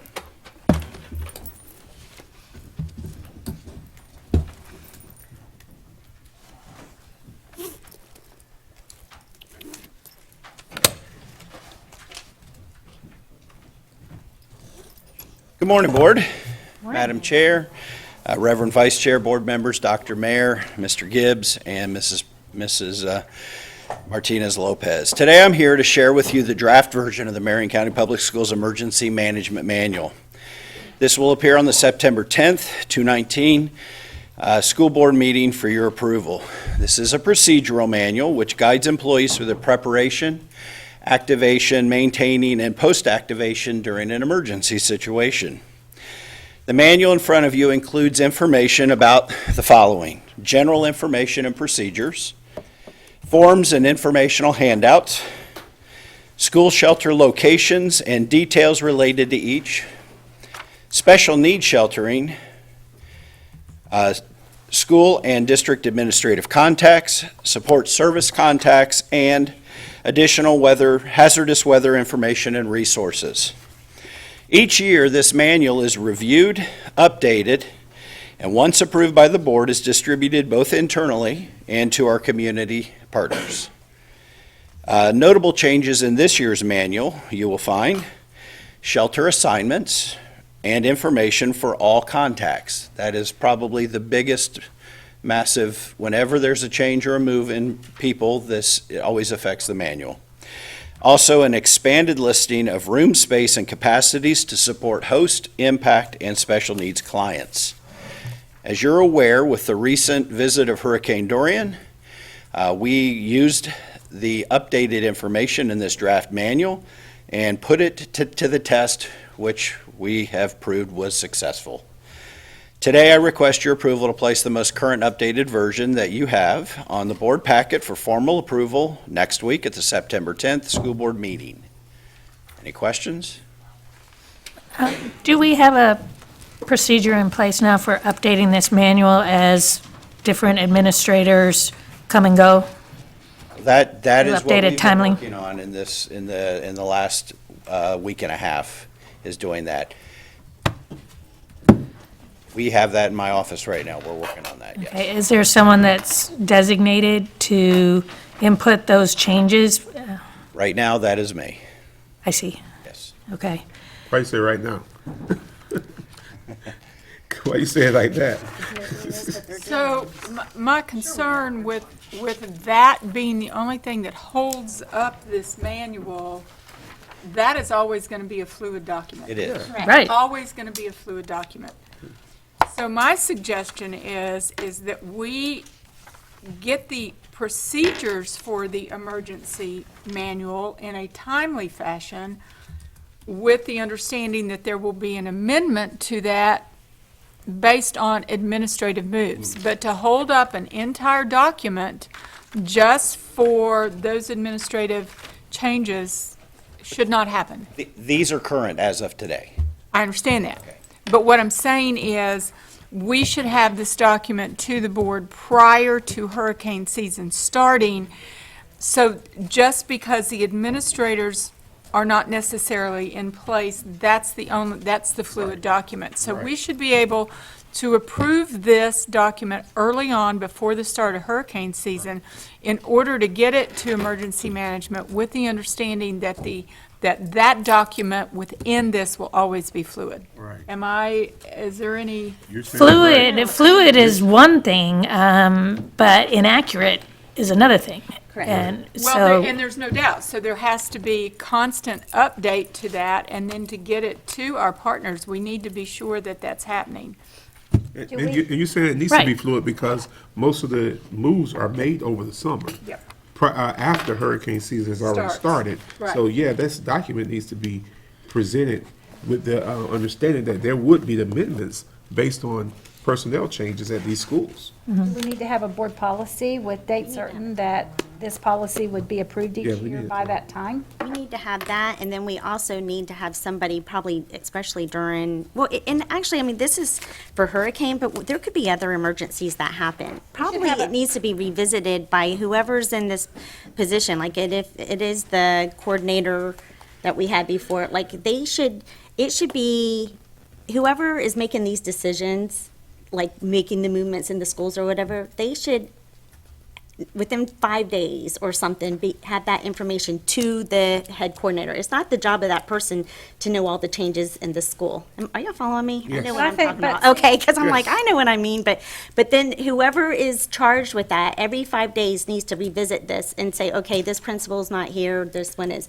And this should constantly be updated as it is fluid, but in a Just- time of an emergency is not the time to be figuring out that it's wrong. Just like But we we get should that have a report. date certain each year. And then- that this is approved by as it is that day. And How then about May move forward. 1st?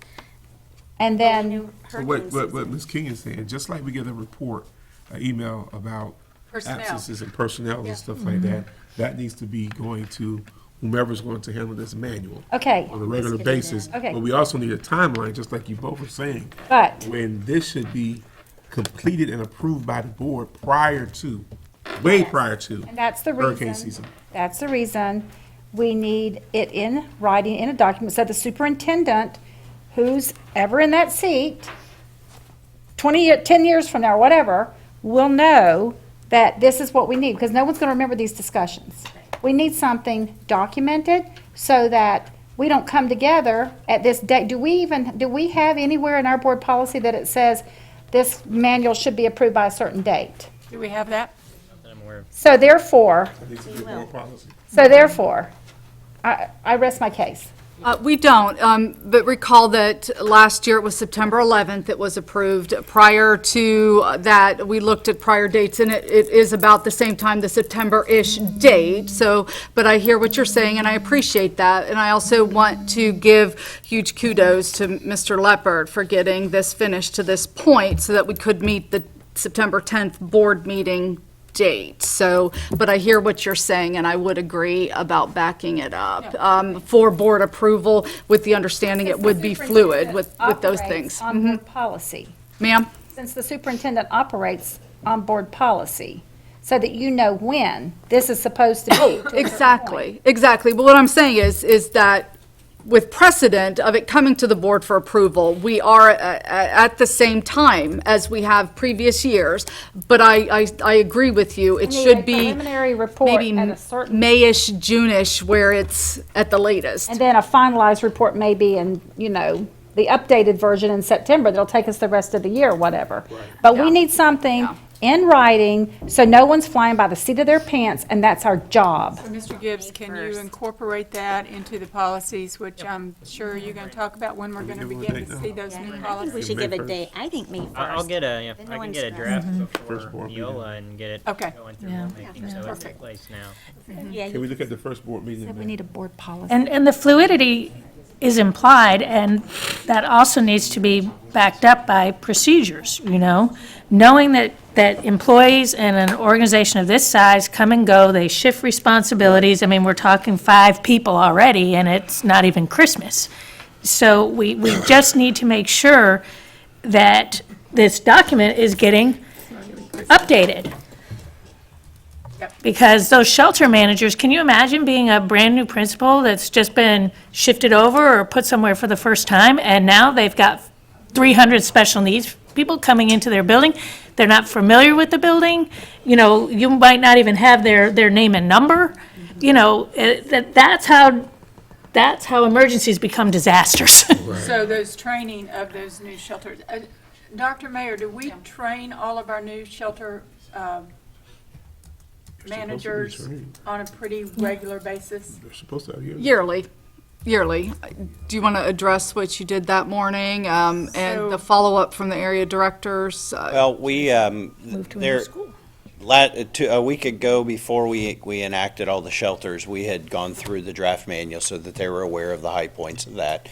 Some of you were present at that. We went through and talked about the new assignments. We got them into the groups with their assignments, and one of the plans moving forward that the area director suggested, that I think is a fantastic idea, that they would then have each of those group sites meet, because it may be the one time all those that are responsible at that shelter would be together at one time to be able to go through the procedure specifically for that site. It just so happened that Dorian came before they had a chance to get to that. So I think in the procedures that we set up, that be a part of the procedures, a timeline, the procedures for staff training Yes. needs to all be a part of the procedures Right. that come out.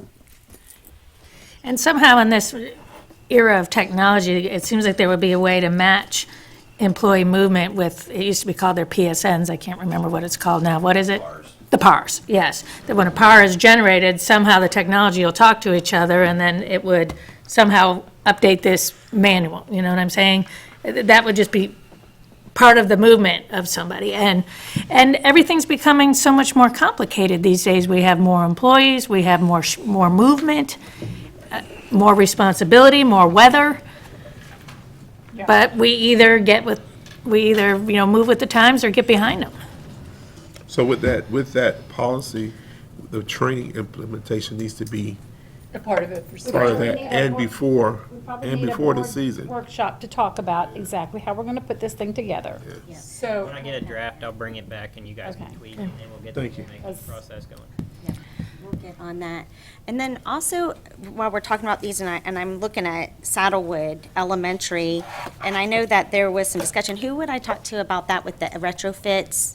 There could have been a grant for some retrofits, and it wasn't turned in a timely manner, so now Saddlewood isn't. I know there's like something with the shutters or something. Anyone can talk about this? Or no? No. What No? page? Well, it's just Saddlewood. I noticed Saddlewood Elementary on here. We'll email the board, Okay, You're not aware of that? no, but I know moving forward, we have some possibilities that some retrofit grants that Preston and I have discussed. And we were actually in the process of doing site visits, but Dorian called those off. But So, us not following through with these grants, it didn't just happen since Dorian, this is beforehand. Preston, I don't know if you want to come up and talk about this real so quick. that's why that committee is so important. Right, and we're going to have that committee, but Beth, we're all being on the same page. I'm not hiding nothing. No, I understand. Those are all the things that, The committee would. It needs to be things, the committee will discuss it moving forward, but again, we're being transparent and we're all on the same page. I don't want you as a board member to be blindsided and say, I didn't know. That's not fair for anyone involved in this.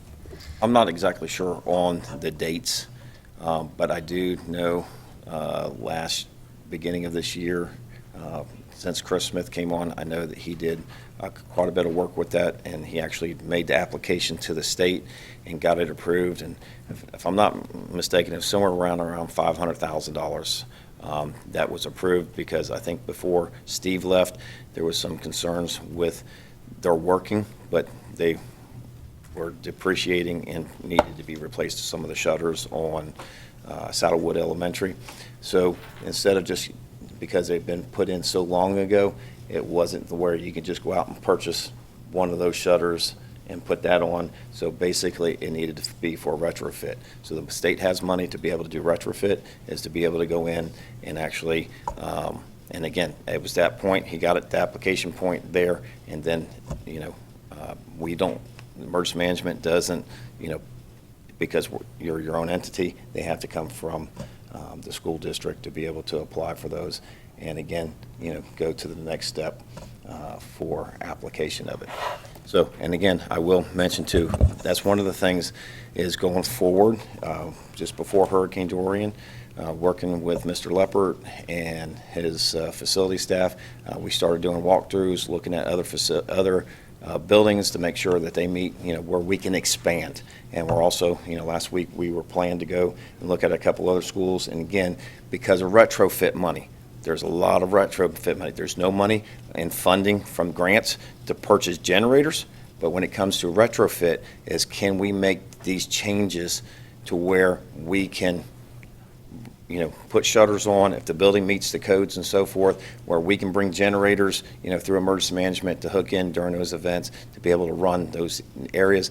So again, that's part of that reassessment that we were looking at doing and using those retrofit money to be able to make those changes. But unfortunately, generators are not something with new construction that can be used. Question, Mr. Leppert, does the state require or recommend us to have so many special needs shelters in the county? The state doesn't, what we do is we have to look at, and again, we had seen it during Irma, we've seen it during Dorian, is we know we put out every month on electric bills, it goes, during hurricane seasons and during the season, it goes out, about the special needs. If you need special needs, we do presentations all year long. We encourage people to get on special needs. There's a criteria, and then they submit that to emergency management and to the health department. So again, where the problem that we see is we know what we have right now, and I think we're probably in the number of 400 to 500 for Marion County. My special needs coordinator keeps track of all that. But we seen just from this storm, we took on an additional 200 and some, because they don't think about it until they start hearing this. So again, our numbers have increased even more than what we were planning for last year. So again, that's part of that forward thinking and forward, is looking. And now we got the 2020 census coming, now that's going to change. And we were already, by state numbers, is seeing it was a small deficit of sheltering space, but now it's going to be interesting to see what this census brings for 2020. And that's just calculating what we have in Marion County, not those that may be coming from the outside of our county as well. That's why I asked that question, because I went by Westport, and thank God, this storm, I won't say we were lucky, because I don't believe in luck. We were blessed that the storm did not affect us. But with this, if it would have been a little bit more to the west, we would have been in a pickle. And I'm wondering, do we, when we report our shelters to the state, we report which ones are general pop, which ones are special need. And that's part of that statewide shelter plan. So Right. when I get each year from the district of what schools that we have, and again, we've had the same 14 schools for a long time, that what report. So every year we have to update if there's any changes to the state. So if we add any buildings, if we add any hardening, we report all that state. So they are actually seeing those numbers of what we report from the district to emergency management to emergency management. So do they know that we only have one special needs shelter right now? Does the state know that? Well, Yes and no.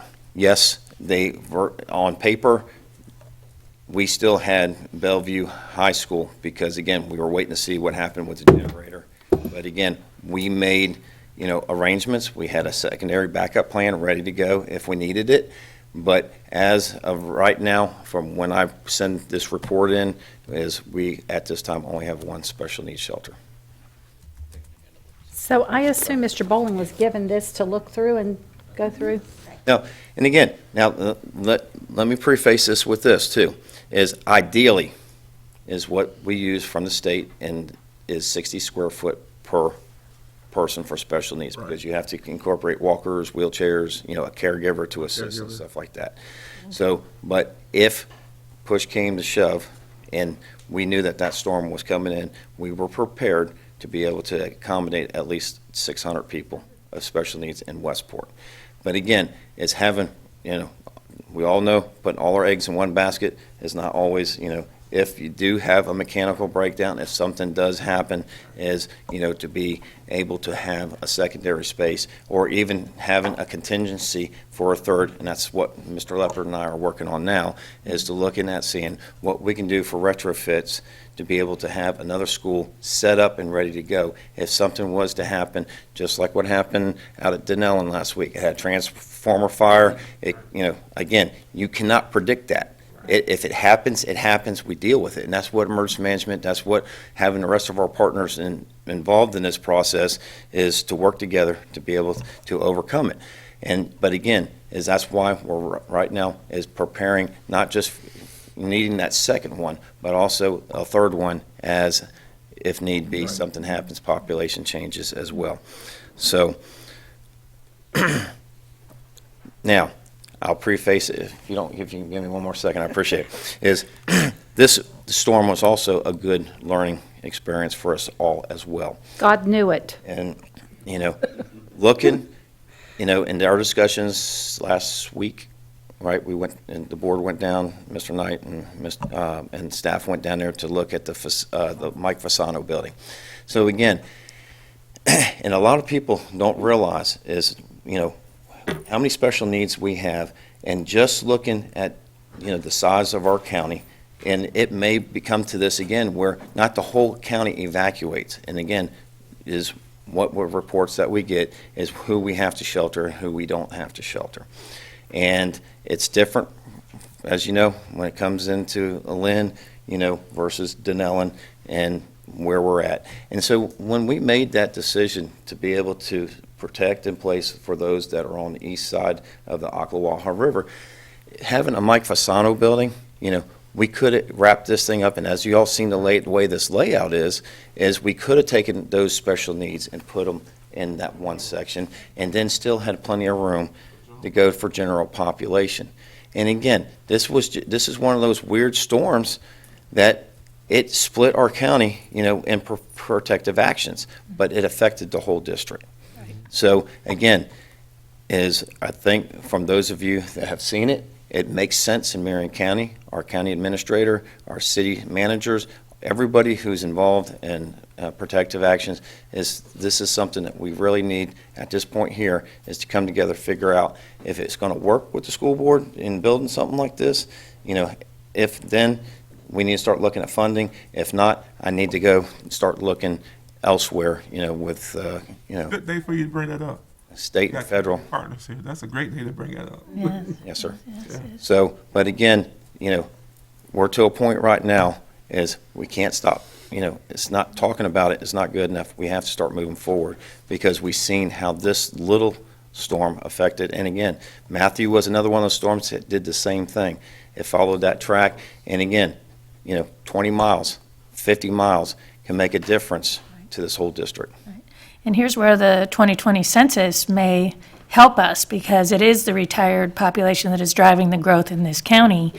And perhaps that may result in some funding opportunities to build a building like the Fasano building. I completely can visualize, a lot of public-private partnership to get something like that done. And when you think about the reduction in disruption to the whole district and county itself, our geographical positioning, we're going to continue to have this challenge until we have a building that is up to the task. So it definitely, And I think the key thing for us to remember too is long-term planning, building a new school, is that anywhere in, 10 years, looking at population, but again. I just saw one of these, so. Okay, so with that being said, I mean, that's 10 more years. To be honest, we just saw one of these. But that's what we have to be looking Replacing for. Lakewood 10 more years of growth, we have, 14 schools was for the last 15, 20 years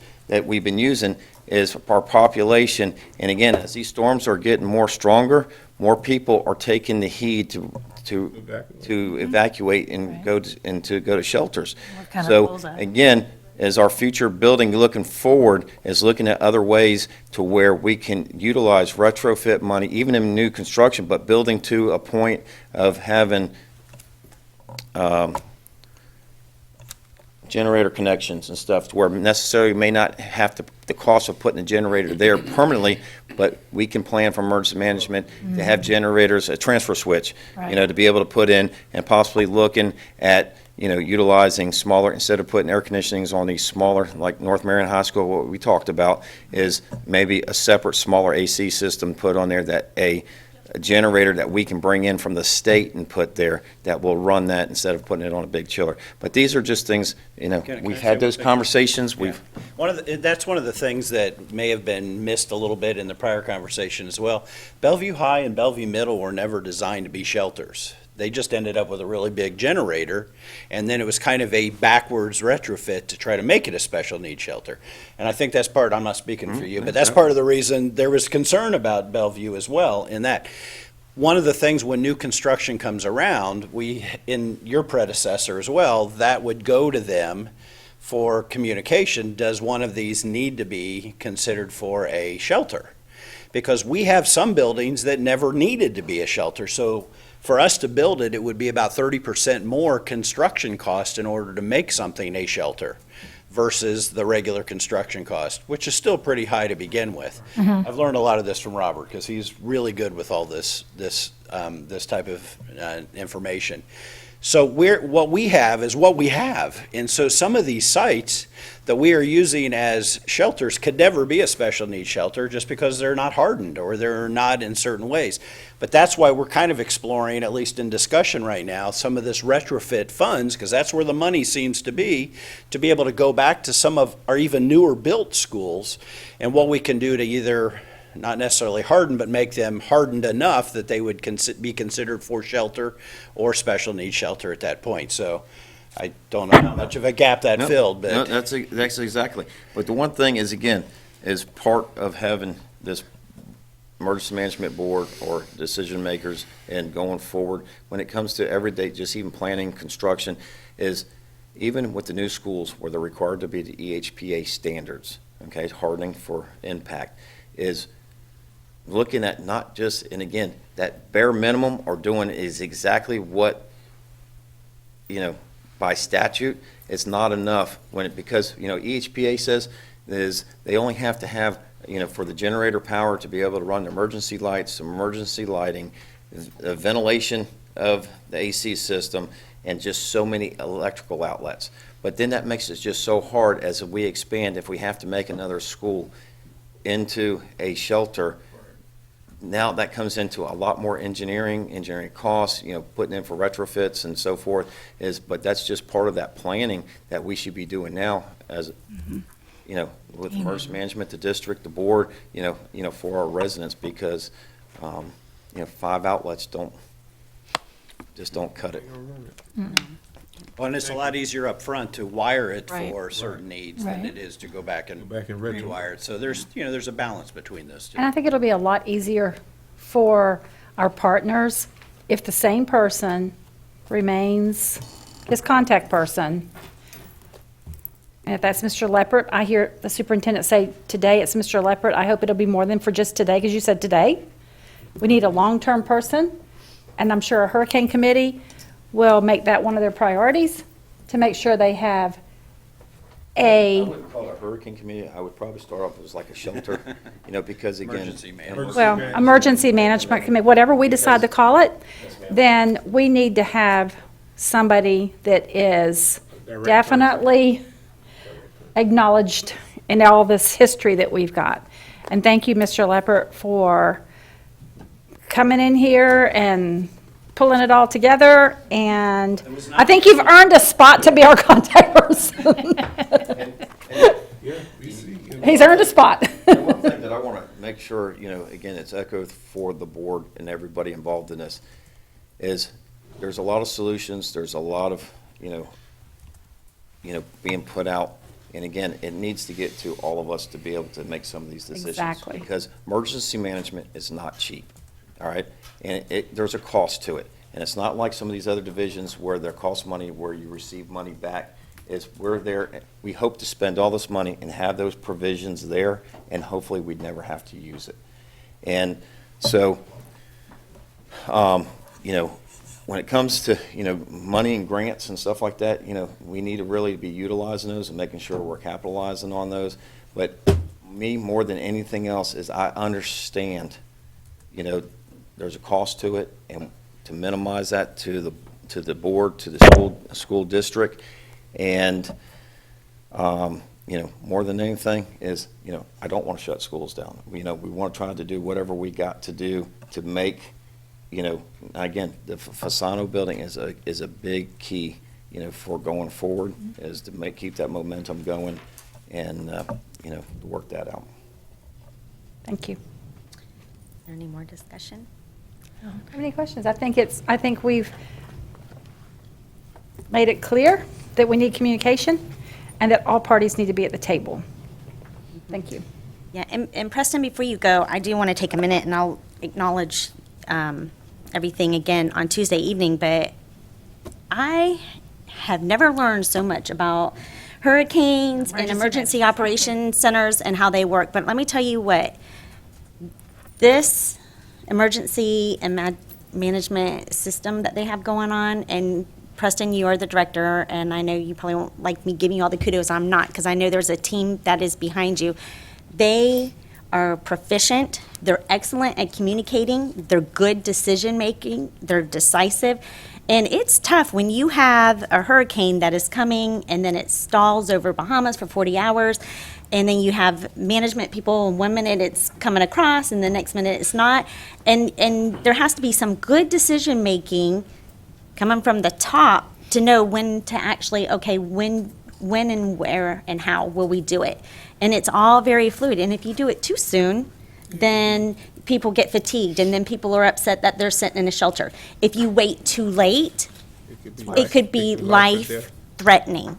And for example, with our special needs shelters, like, it takes about 16 hours to transport everybody, to call and make those calls. So it's not a decision that is made lightly.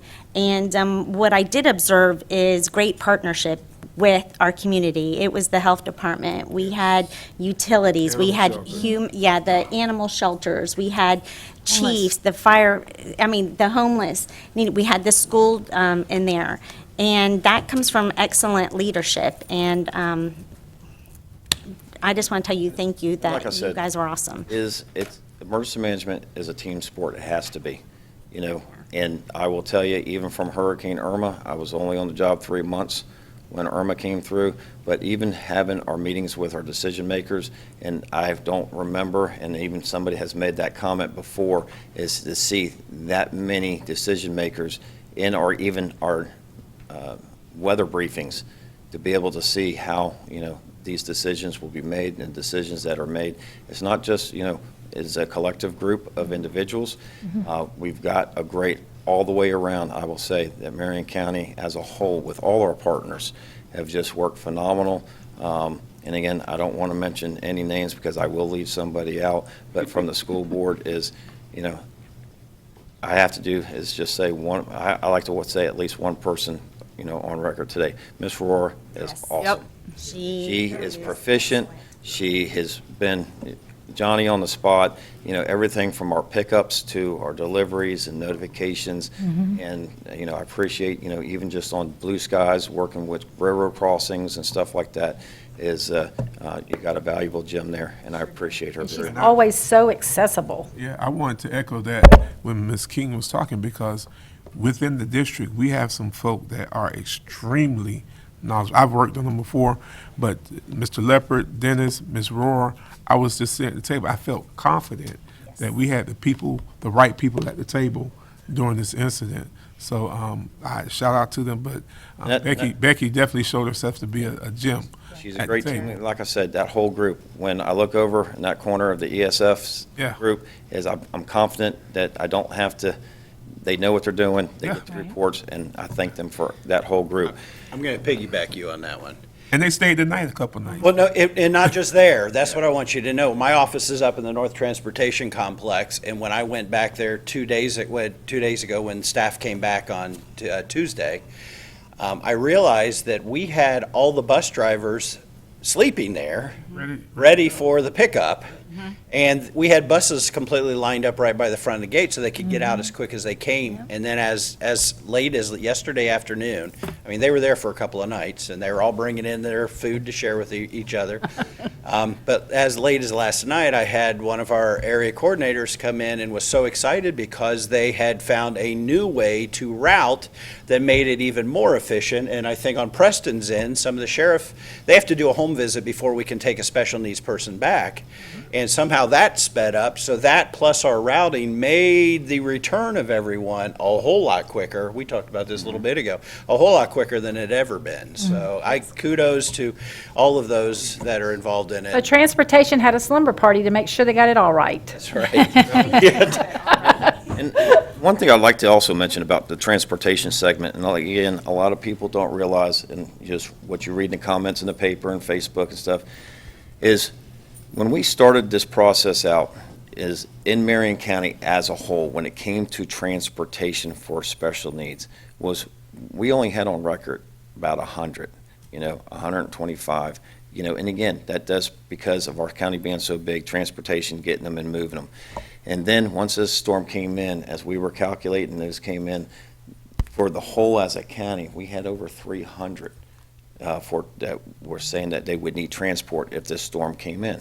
So with understanding is how this process and how this affects, our sheltering process, which has an effect on the whole district, is it's almost, 2 full solid days of transporting these individuals, and now even adding our extra partners from Leopold Transport and also with Marion Senior Services.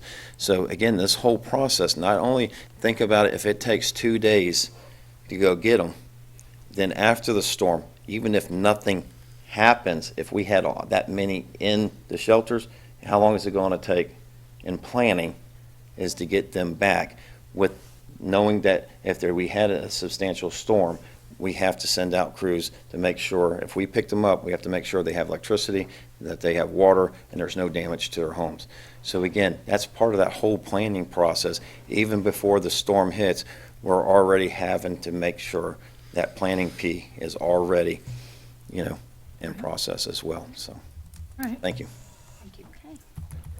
Thank you. And just so you know, I pulled the email, and the state EOC is coming down, and they said this before the storm, but they made plans to come down to talk with Renee St. Johns, our grant writer, in person to talk about the Saddlewood retrofit. So those plans were in progress. Good. Okay, is there any public comment? So as Dr. Mayer said, I'm sorry, I was walking back,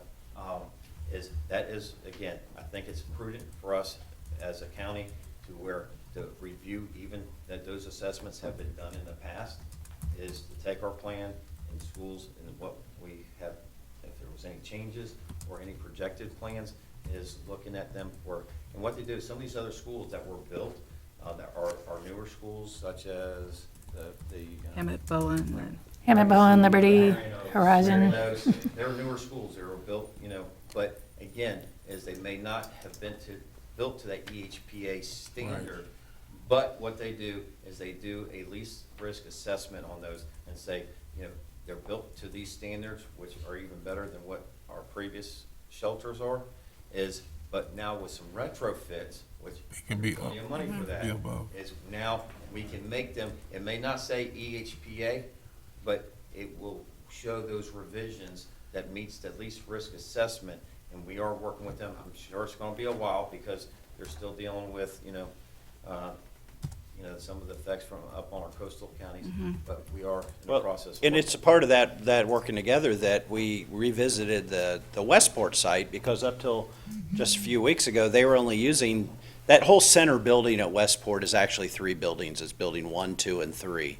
They were only using the 2 gyms primarily, which was building 1, but they've expanded that, which added more special needs space. So it was all built under the same level of protection, so why we might as well use the space. And this gentleman, Danny Collins, his group, Danny's been doing this with sheltering for the state for over 30 years. So he's got a lot of experience. He's, dealing with other school districts and, he's very experienced, his crew is. So again, it takes time. It's a process, but, and again, just reassessment is good. Thank you, guys. Thank you. It's going on the packet. Okay, thank you. All right, is there any public comment? Seeing none? Okay, let's take a 10-minute break.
right there in the hall.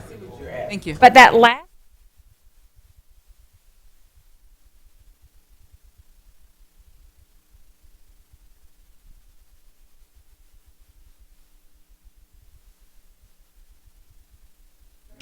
That's because you can't hide it. And I don't like. Make sure y'all are on the.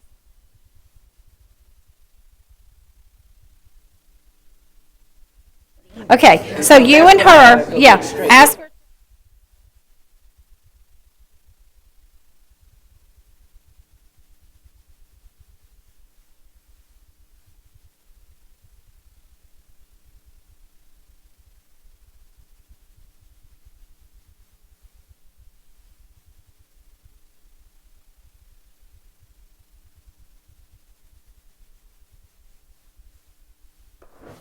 Okay, we are reconvening at 11:30 a.m. Due to time and a board member that has to leave, we're going to move some items around today. We are going to move forward with the Star Banner Building update with Mr. McBride, and then I have moved the career planning guide to September 19th, and then David Ellers will follow after the Star Banner update. So, Mr. McBride, if you would like to give our presentation. Good morning. Good morning. Seth McBride with Boyd Group, 1780 Southeast 91st Place, Ocala, Florida, 34480. Thank you guys for the time. I wanted to give you a quick summary of kind of where we're at. With the Star Banner Building, we met, Mr. Boyd and I met with Dr. Meyer and Mr. Knight and Mr. Vianello about 3 to 4 months ago. We work with Signature Brands on some of their office space and some of their leasing, and we had thought there was an opportunity where the Signature Brand building that's right by your facilities building and MTC was going to be available. So we wanted to bring that up to your attention since we knew that you guys were in the market, or at least considering facilities upgrades, options, MTI, MTC upgrades. That building wasn't available, so we still took the meeting. And when we had a great dialogue with Dr. Meyer, with Mr. Knight, and we were instructed and said to please at least bring forward options of viable, whether it's a retrofit, new construction, just bring some options together to see what that looks like. Boyd Group has had interest in the downtown property now for probably 3 or 4 years. Mr. Boyd met 3 years ago with some previous board members and offered to purchase the property in exchange for some support and other things.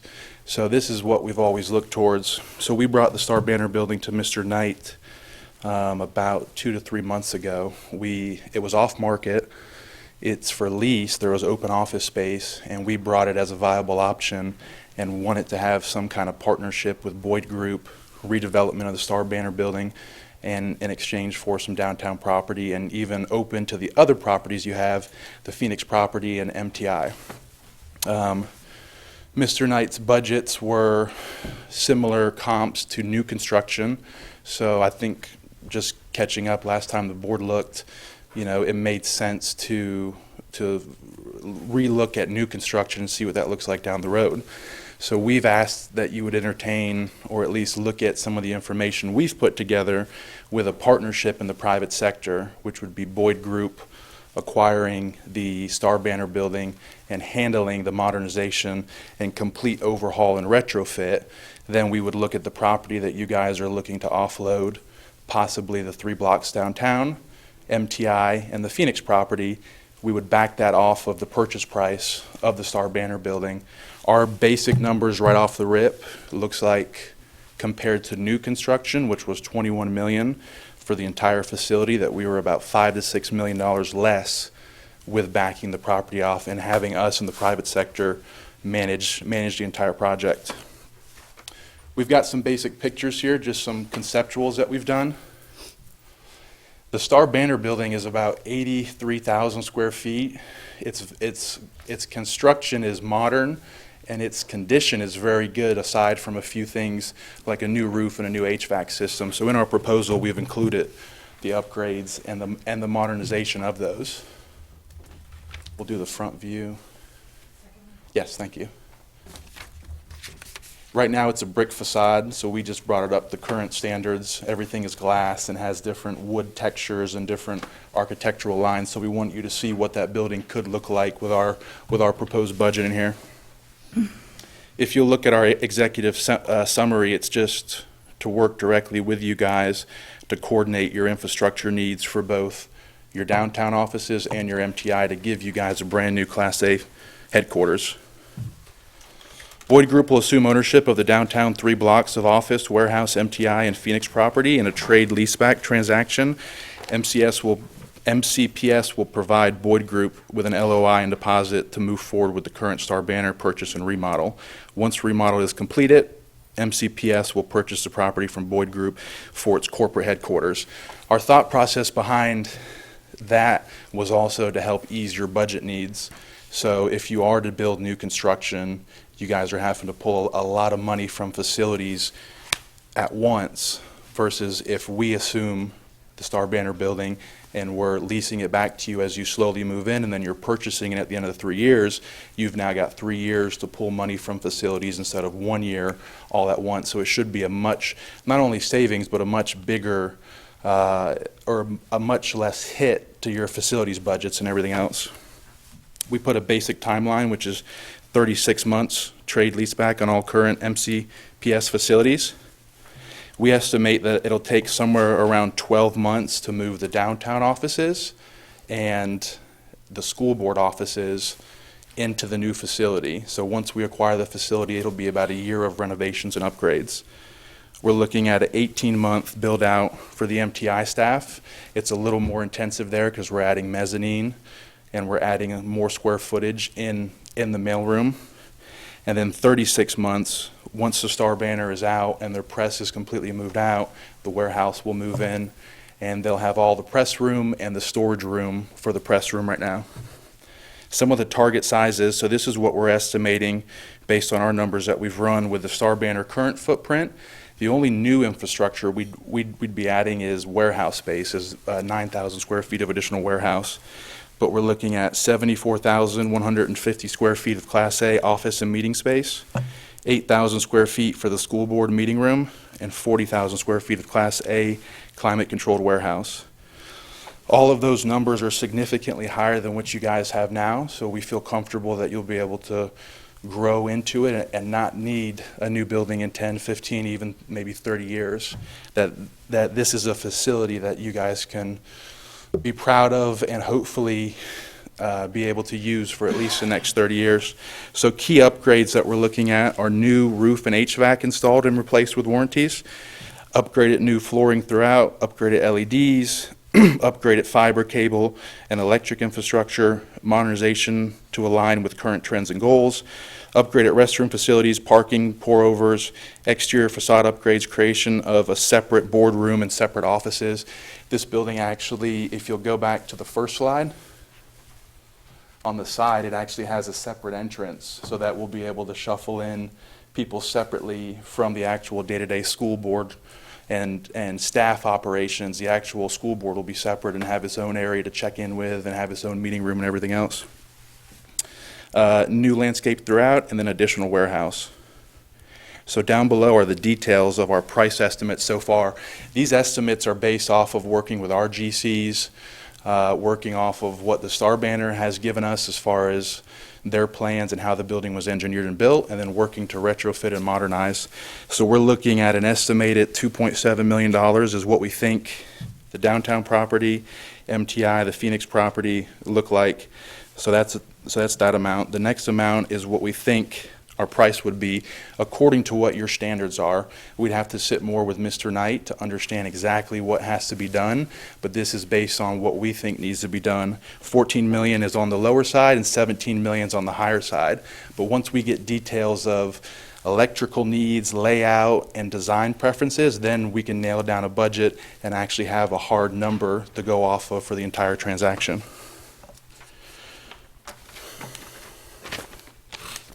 On the next page, I'm not going to read through each of them, but we've got all the data as far as the current size and then our target retrofit and modernization. And then we've got a basic budget of where that money will be spent cost-wise. So this is just a basic idea of what we've got from our GCs. And so from here, we would like to, as far as that budget is concerned, be able to move forward and get some more hard costs working with your facilities director. On the back side, we've got the totals of everything of what we're looking at post renovation, which is 122,000 square feet, almost 123. It's got the breakdown there of everything that we already spoke about. And then it has some of your current usages. As best I could, it was hard to get some of the information. It was hard to understand complete usage at MTI since there's 11 buildings on campus there. And then below, we've got some more information on current trends, office size per employee, how spaces are used and shared, so you can help understand and see how that Star Banner building fits. Then we've put a basic breakdown of what would be there as far as timelines, again, for when everybody would be able to move out in this whole 3-year cycle. We've also got a video we're going to play so you can see a basic rendering. The video is not 100% to scale. We've done our best on elevations, but that was the only thing that wasn't 100%.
Basically, in a nutshell, to kind of go over everything, we'd like you guys to consider a private sector partner like the Boyd Group to make this transition seamless. We've handled similar sized projects, and this is honestly what we're good at. This is our bread and butter that we do regularly, and we'd love to be able to help you guys continue to understand your needs and outfit this building exactly to fit your needs moving forwards.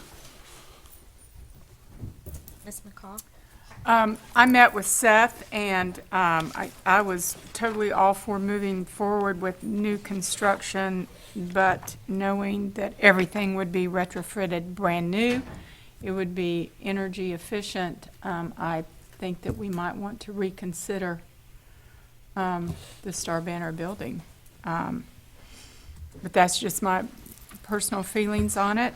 They would go in, do all the remodeling based on the school board school system specs, and I think it's certainly worth reconsidering. I think if the figures are correct, it could be lower than new construction. And when you look at what we've got to spend on MTI and this building and the warehouse and everything, it's about $18 million. So I think it's worth at least exploring this opportunity. And then, Lacey? My only concern, and I'm fine with this, would be, do we have enough parking? That would be my main question. So right now, the Star Banner has about 230 spaces. We're hoping to get it easily above 250. If you saw when you went around back there, they didn't finish it, but we were going to do asphalt all in the back in between the new warehouse and the current warehouse. And honestly, we even considered with some architecture improvements and some engineering improvements, since we're doing a pave over anyways, we can change the layout of the parking lot to accommodate at least 250, maybe even 300 plus spaces. It says 300 plus right here. Correct. Right. So that would, I mean, I'm thinking, I'm a long-time planner. Would it equip a parking garage if we had to go to that? Oh, like absolutely. that On happened? the west, or on the south side of the facility, is where the main parking lot is. I think there's about 180 spots there. There's no doubt that you could put or easily erect a parking garage, and that could be something that we could work into the budget. That's why we left that number at $14 to $17 million, because we want to better understand your needs and get an exact price. Well, I mean, I'm not saying a parking garage now, but I mean, in the long-term footprint of what's happening, to know that in the layout, that might be something that, that we would have a need for. And, because it's so much cheaper to go up than out with property now in that area. And that's where, this is such a unique piece of property to find 7.5 acres right in the smack of Ocala. And, these buildings don't exist, and this is a good opportunity where the Star Banner is on a down cycle in terms of staff needs, so they're willing to partner and find the right people. We've reduced their need. When Mr. Knight first spoke, they were hoping to have 5 to 7 years of press space. We've got that down to 3 years now that they've agreed to, which works well. Your current warehouse need is on the lower end of upgrades as far as what they have right now is working, so that would be the last part to move. But your first part would be your offices here and your MTI office. Ms. Thrower? So with this plan, MTI would go where? Our kids? Right now, we're focused on the staff needs, so we haven't done anything as far as the kids' needs or looking at anything like that. He was talking about That's the something completely staff separate. at This is- MTI. I know that, but my point is that the kids are going to have to go somewhere, and that's going to be another Well, they got another- expense. Well, So we're making, I thought we've had discussion about moving MTI. to MTC, yes, there's So been that discussion. is- So this is just strictly. Right. Even in our conversations, we've never talked about combining a school with our district office Right, complex. no. Right, but again, there's still going to be an expense involved there because there's staff and students at MTI. The concept is great. I'm also wondering what your vision is for the properties that we would be giving up. So your 3 downtown blocks, we'd like to develop and add apartments and add multifamily. And this building we're in is on the register, so we'd have to restore it and keep its authenticity. So we would do something kind of like you see in Tampa and in Winter Garden, where there's open shops and you rent small retail. So there'd be small little restaurants and things like that. And we're working with, you had a good point earlier where you mentioned assisted living, or not assisted living, but that baby boomers are a lot of our growth here, and we're already working with an assisted living facility, which is a higher-end assisted living. It's not actually live-in nurses or anything, so it's people maybe in their 70s or 80s that would still like to live downtown and have an active life, but want all the conveniences of downtown. It's exciting, isn't It is. It is. It's an What awesome about time. putting your Fasano plan attached to this? That's going to be my third Oh, question. yeah. What about putting that in the plan? I don't know if we do the warehouse there, that there is space for the Fasano plan. I don't, There's a significant amount of space in the center between the two still. So if a parking garage was on the table and we budget it to see what that comes to, we could always look at what that would look like, absolutely. I can't see us springing for a parking garage now, but I think that, I mean, it's terrible to be landlocked and not have an option to go up if we want to. And that's where Ocala right now is in the middle of urbanizing. Everything is about urban development and taking what we've got, and this is a perfect example of this, as well as a perfect example of hopefully private sector working with you guys, working with the government to get things done, hopefully less expensive, quicker, and faster. and I And one thing I that- like the private. A public-private partnership, yeah. One thing that came to my mind, and here we go, Nancy, you and me. I was wondering about the possibility of the Fasano building instead of the warehouse space, and put the warehouse on its own property, since we were saying that really that wasn't going to be enough, originally, in our original talks with staff, that we needed more space for warehouse, so possibly this building to replace that and put the warehouse in another location. Well, something to consider, and again, this doesn't show it, but there's elevation changes in this building, so it's not actually flat out. It actually goes up at two different points, but we didn't have the ceiling eaves. So one thing to consider would be if we don't add a new warehouse building, you still have 30,000 square feet of warehouse, and 15 of that has 50-foot ceilings. So you're going 2 and 3 times what your current capacity is downtown. So we could easily do a study to see if it's feasible based on the same footprint, just more vertical space. The Fasano building's 30,000 feet. Is it? But we can move it's it basically or a whatever. warehouse. Yeah. Yeah, and it's it basically a is. warehouse with tall ceilings. Eric, you have anything? What a great presentation, and, familiar with your work, and obviously, you know what you're doing.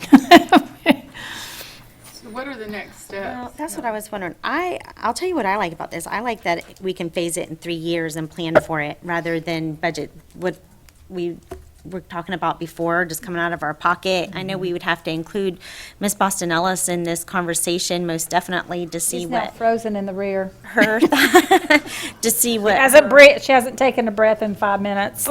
thought process. I don't know, Sharma. So I see the rent rates during transition, so this is what we would pay to Boyd Group. It's a very rough estimate based on what we think standard rent rates would be on a sale leaseback or trade leaseback, yes.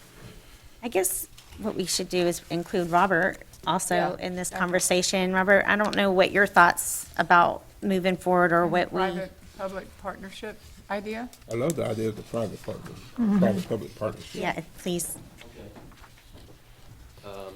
Seth, how you doing? Good morning, ladies and gentlemen of the board, Dr. Mayor, Mr. Gibbs, and Mrs. Martinez Lopez. Well, as you may recall, I went and checked our records.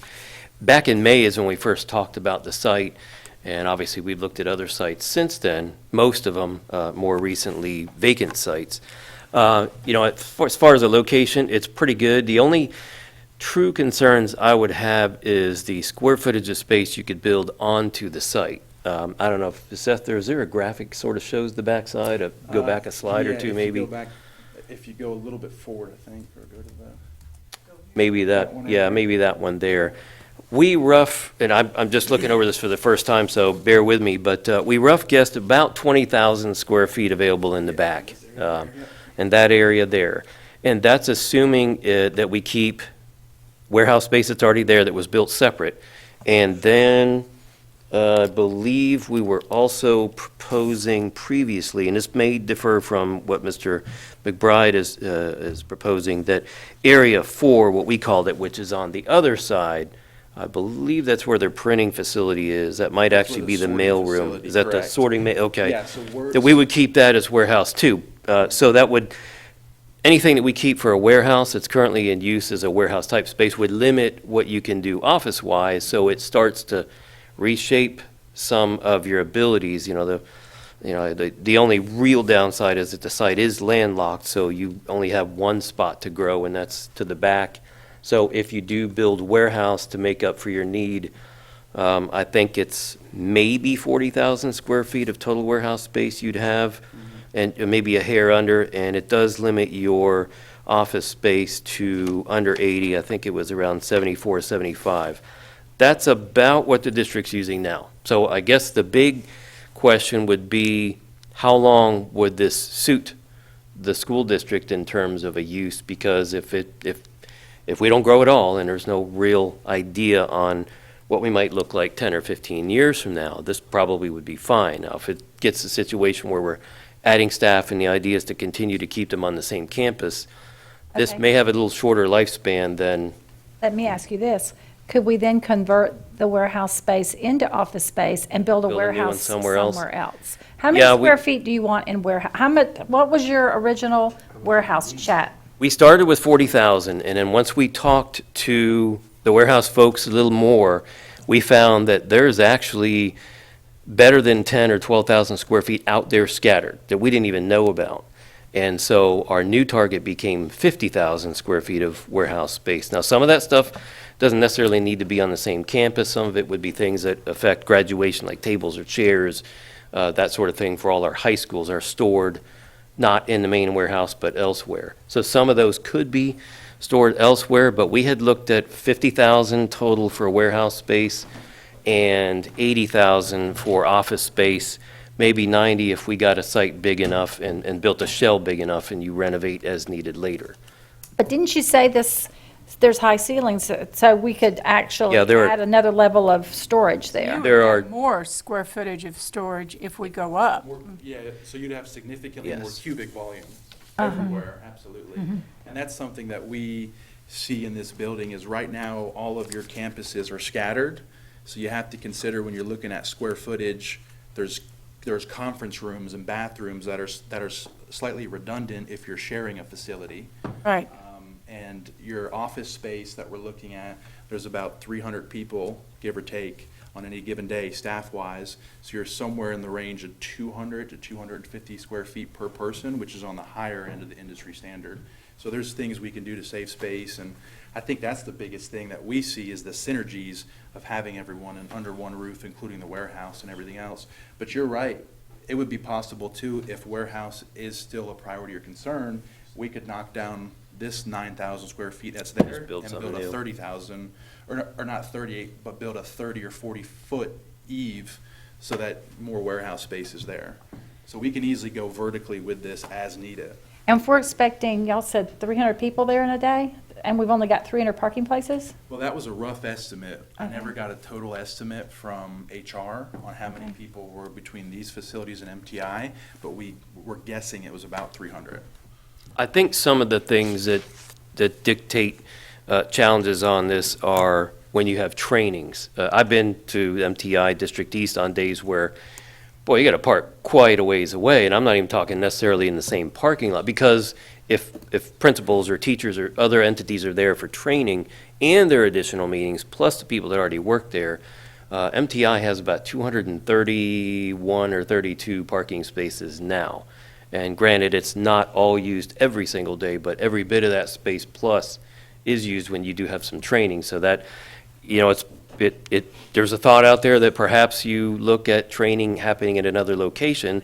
The downside is that the folks giving the training are probably the folks in curriculum and elsewhere that would need to be close by, so they're not having to transport machines and what have you and documents just to hold the training. Because training, as some of you that have been teachers, Mrs. King and Mrs. Thrower know, that training happens quite frequently during the school year, and Mrs. McCall as well. So I don't have a great handle on that. I just know that 230 is really, really, really tight. 300 obviously is better, and anything above that is even better still. It's just something to consider. That was the only thing that, my first gut, looking at it as a retired contractor, was parking. That was my first thought. I mean, I think we can manage the rest of it if we can figure the parking out. Well, and I like that it's a building that's already here. You know, we've got a lot of empty buildings in Marion County, and I like that it's already here. If I would like to see us at least explore this. Number one, the cost would be, what, $6-7 million less? I think at minimum, it would be $5 million between the trade back and everything else, but it could well be $6 or $7 million, depending on what the budget came to. Well, my concerns were initially, my middle name must be Nancy today, because I was thinking the parking as well. But I also thought about the parking garage being, I was thinking about some buildings in Tallahassee that are used for government things, where they have a parking garage that's in relatively close proximity to the building. But then I also thought about the plus is that it's centrally located, which we need to have it, and it could house everything under one roof. It would be tight for a while, unless we did look at some other modifications to the plans, such as raising those roofs, going up higher with the volume. The warehouse, I'm not sure if it was going to be an ideal location to have a warehouse there, though. I'm really not seeing that. Well, right now, the Star Banner, about a half the building is warehouse and Right. space for them, so they have probably 4 to 6 trucks, semis that come in every day. And we spoke to some of the drivers, it's not a perfect turnaround when they're in there, Right. but they're able to maneuver easily and do what they need to. We got good drivers, Robert? As far as I know, I mean, they get into our current warehouse, and I don't know if you've been by there by the water tower, but Yeah. it probably was a horse path that got paved, and so if they can get into there pretty easily, I'd say they probably could get in this even easier. And so the parking is something we can explore too, because on the original Star Banner plans, they had approvals to build all the way out to here. Right. And they had approvals to build all the way out to the front. Right. So again, we can explore all that Move forward. and really sit down with the city to see what they'll approve or not approve. And another thought too, when we were speaking with emergency services and they spoke about the retrofit money and stuff for the building that you. Fazana Building. It might, if we look at the dollars between what we would get for that project in grants and retrofit money, it might work that it would be possible, feasible, cost-wise, to put that building there and then put our warehouse on another piece of property. And just include that in with it. When we start looking at the retrofit money and the grant money that might be available for that. Right. So that's something that I'd like for us to consider looking at also. Yeah. Something else to consider is kind of a side topic, but we're working with the city right now to acquire 7 acres right behind Jenkins Acura. It's a former C&D site, but it's suitable for warehouse space and stuff like that, not for offices. It's not ideal, but if we're, and the 7 acres we're looking at is the cleanest based on the phase 2, and it would need the least soil removed. Which would be in close proximity to this, and which would be, yeah. And that building would also give us a space for training if we had the Pasana building there instead. That would take care of some, maybe not the parking issue for training, but it would give us a space for training. Yeah, because when it's not in use for a shelter, it would be training. Training, right. Yes, to me, incorporating the special needs shelter is key, to me, for a couple of reasons. First of all, my understanding is student enrollment is expected to remain rather flat. Our growth is coming from retirees that get older, that have special needs, that when we have inclement weather, they need to come to shelters.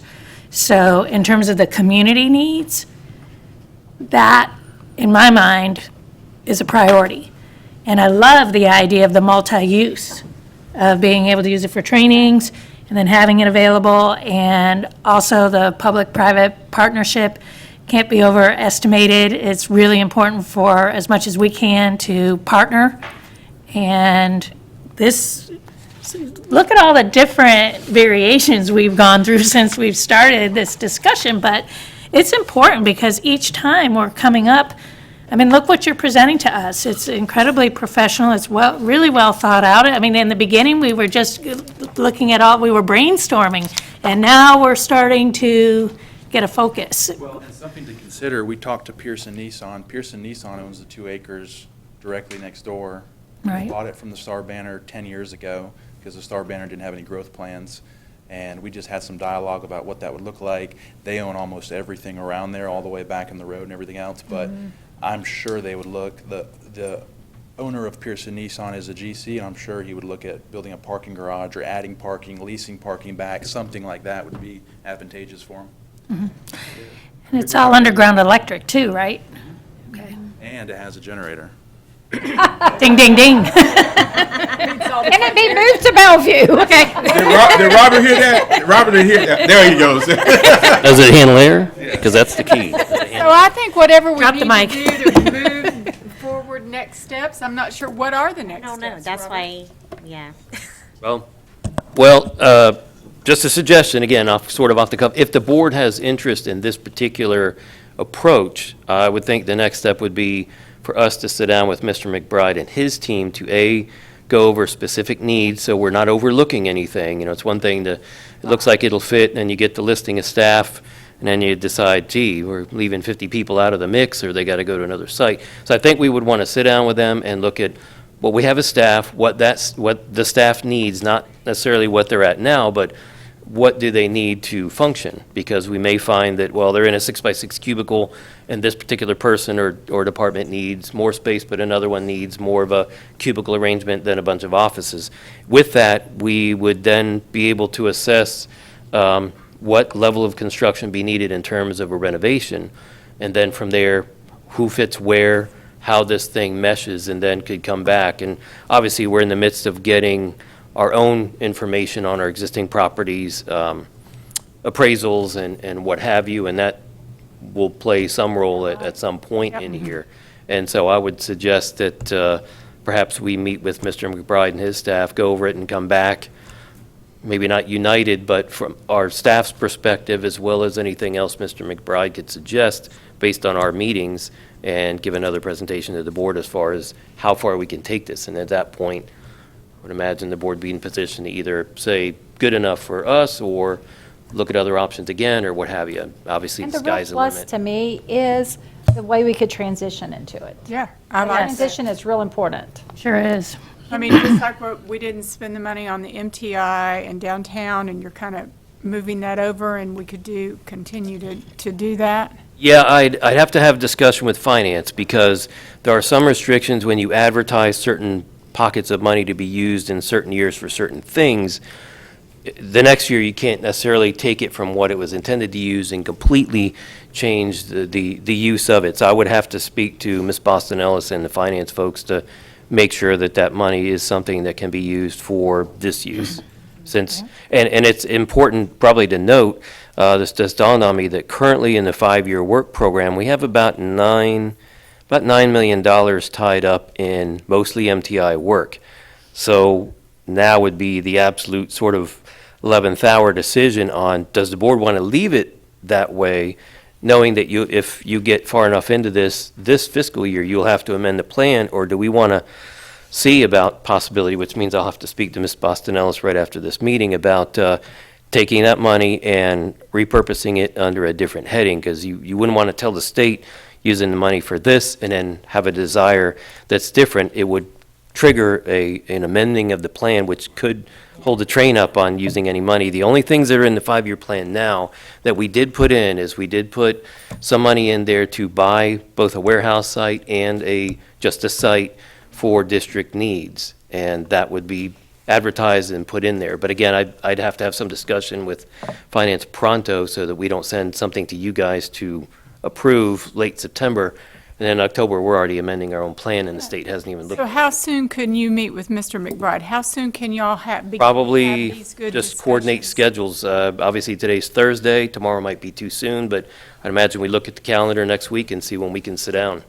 And we've got quite a bit of information, having gone through this exercise just almost 2 years now. We've gathered previous information and done a lot of scenarios, maybe not this particular site, but I don't know that it would be starting from complete ground zero. We have some advantage in being able to share information we have. Can I ask you something? In wandering around the site as a contractor, what did the settlement issues look like there?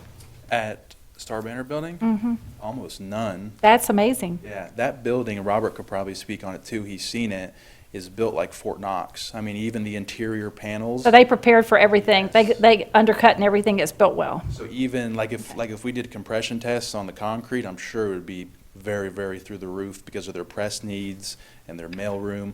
And then if you look at the actual interior walls on the warehouses and the press, it's like double-walled brick with insulation and soundproof and.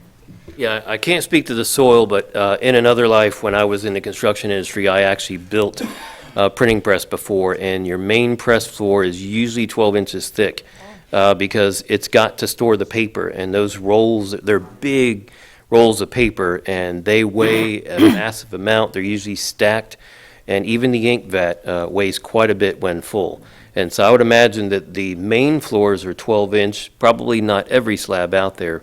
So in one light, it's great for offices, and another, if you're going to cut through it to St. Pierre's, it's a little more of a challenge. But I would not have concern so much about the floor slabs, but I can tell you I don't know a whole lot about the soil out there. Well, the Has fact been that- around a while, though. The fact that in Marion County, and especially in those cavern areas, this doesn't have a lot of settlement, it's a very well-engineered building. It is. And now we have, since we've moved this further down the road, we have every single plan on the original building, electrical, plumbing, HVAC, all in PDF, and we have an as-built AutoCAD file done. So this all should be much more seamless and be able to process this pretty quickly. And then also, since we are talking about the Fasano building, probably do you think Mr.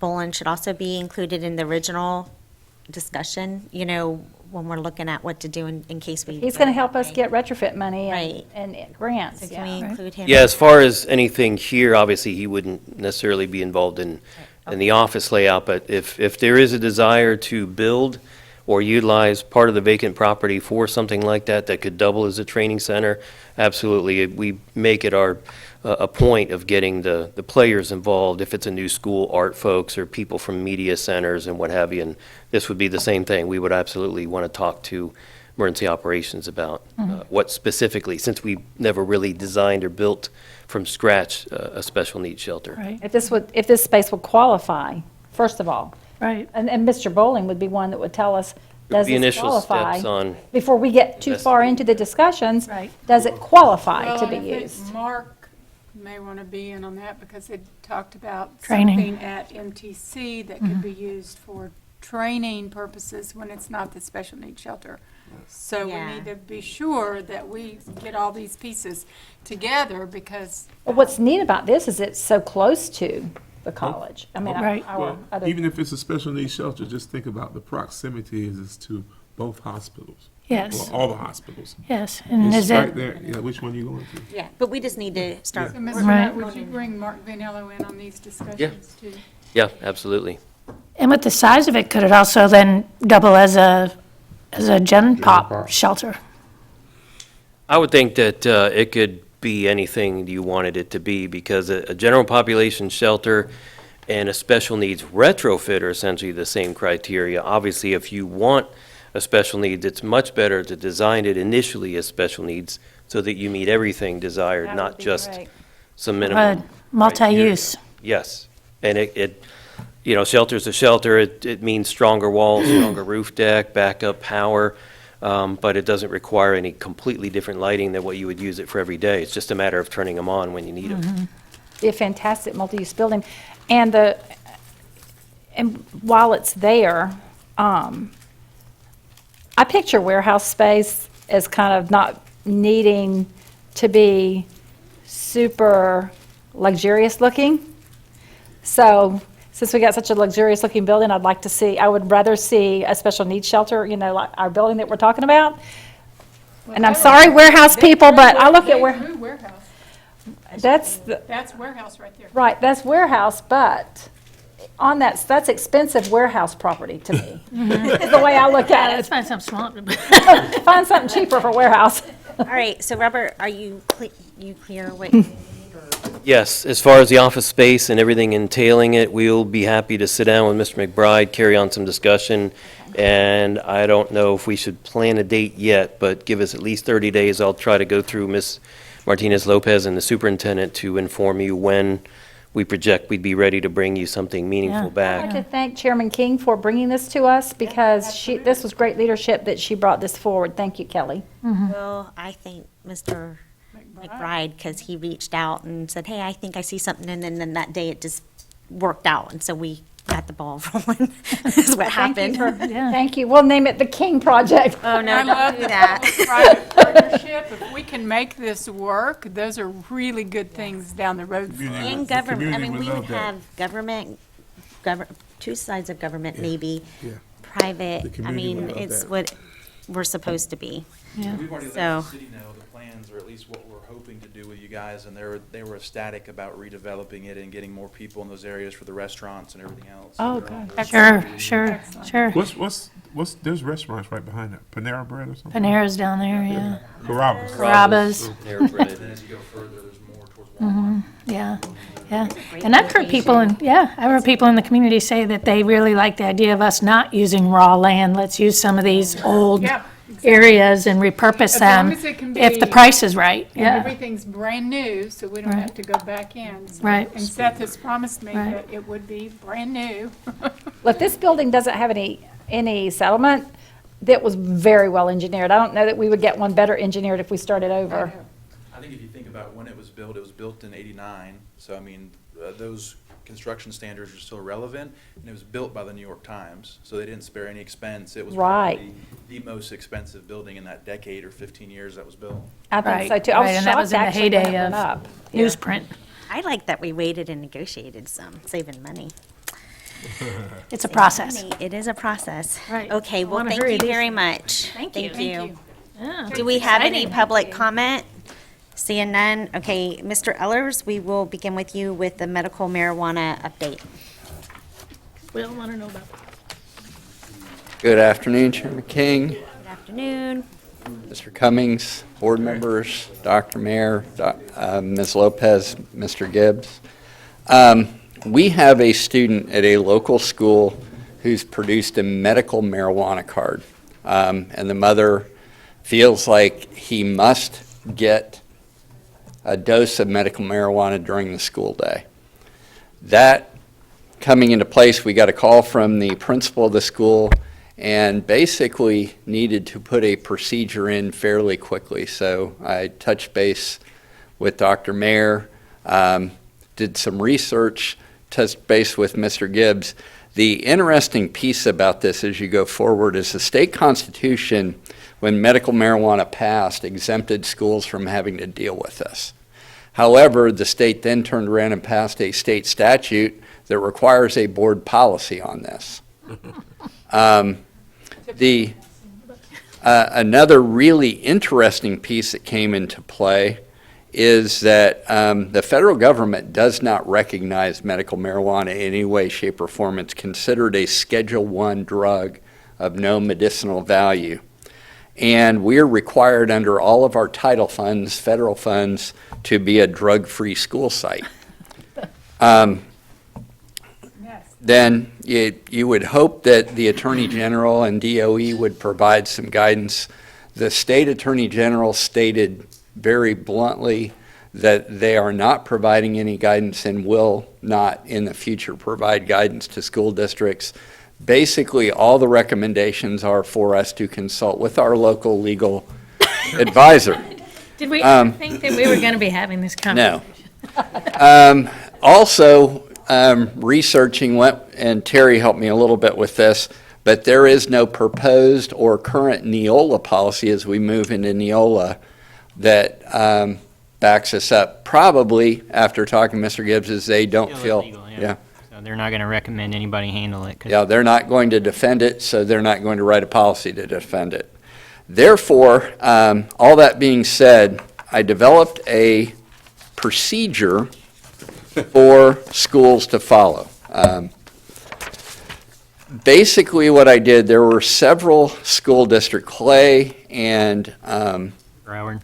Alachua in particular is the one that I modeled most of this off of, is basically most of the school districts that are administering this in some way, shape, or form are requiring the parents to sign the child out, basically giving custody to the parent, letting them administer it as they see fit, and returning the child back on to the school's, into the school's custody. So I basically put together a medical marijuana procedure for that school and just wanted to make all of you aware that that procedure is in place. There are a couple caveats in the procedure.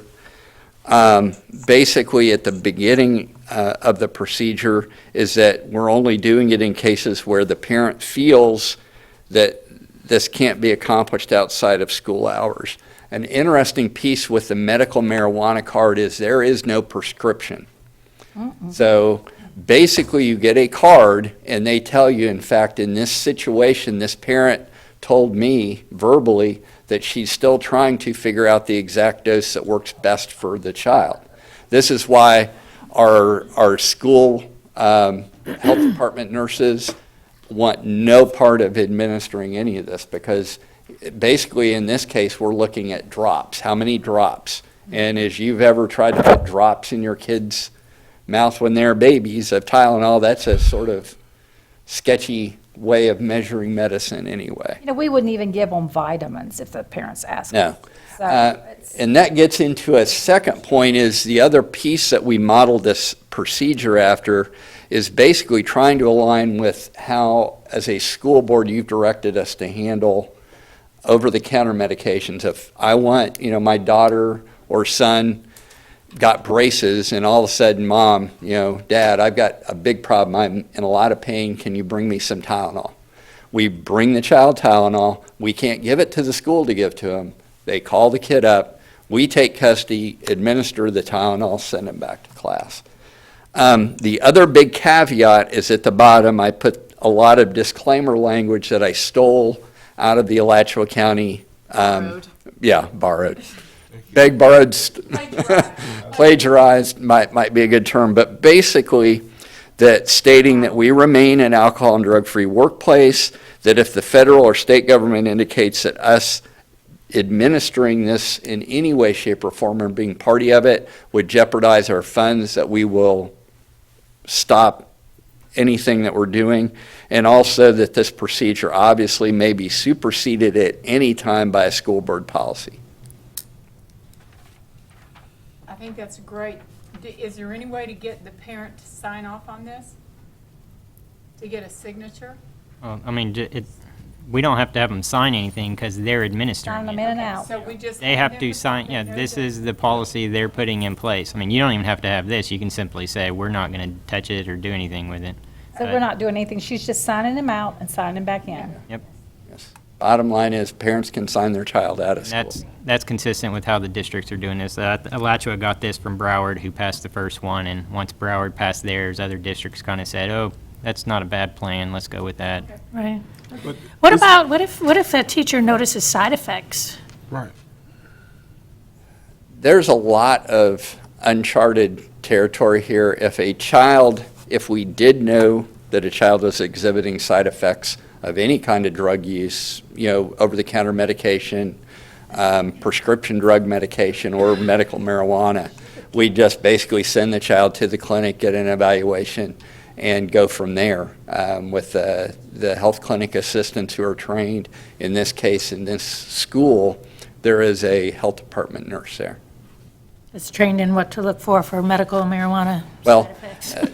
Bottom line is they're going to handle it like any other situation where they Very think a happy. child is having an adverse reaction to a substance. It could be alcohol, could be marijuana, could be Tylenol, could be Right, I'm just kind of.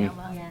Well, cough medicine they took. I attended a conference back when Colorado first did this, and I guess one of their biggest issues they were finding is I guess they would put this item in food, and so the students would eat it and didn't feel anything, and then they would eat more. But what I was told, I don't know if this is true, but I remember him saying that it can't kill them, but it can make them off, and then that's when they would run into problems.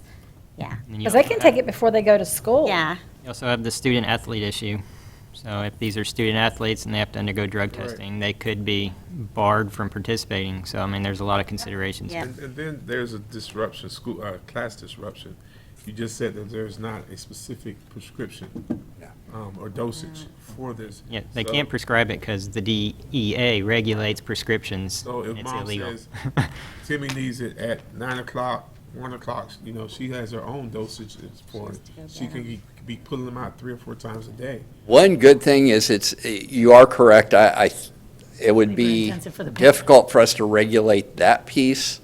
However, there is the onus on the parent to have to come administer or somebody. So I think it sort of self-enforces itself a little bit. In fact, this parent, it would not surprise me if they came forward at some point to talk to you about the burden that we're placing on them to even require them to come administer it. So, Bring them on. You've only had one parent so far? That's so far, that we're aware of. And there may be students that are taking this before school. And as you What know, happens- and that's you regularly get people that are self-medicating themselves. Okay, so if a On your student- agenda. Like in Colorado, they said the kids were coming up to school doped up on this stuff.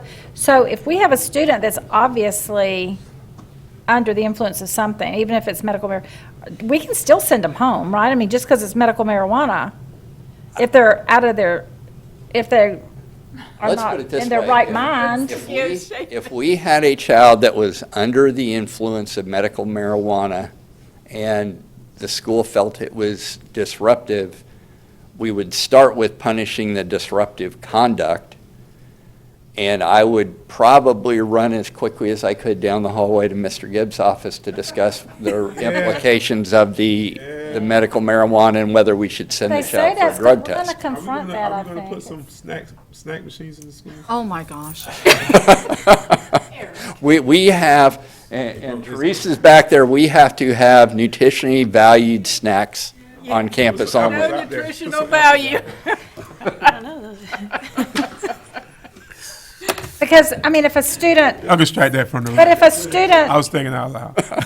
if a student's just smoking marijuana before school, he gets in trouble. But if so if he smoked, he could just say he was taking medical marijuana, where really he's smoking. Is there a difference that you can tell? It's probably something that we, meaning as a board, you may have to decide, Mr. Gibbs would be obviously a part of that discussion as to whether if a child had a valid medical marijuana card, if they are subject to the consequences that we issue for being under the I mean, influence. a kid could drink a bottle of NyQuil and come to school high. So, I mean. They do.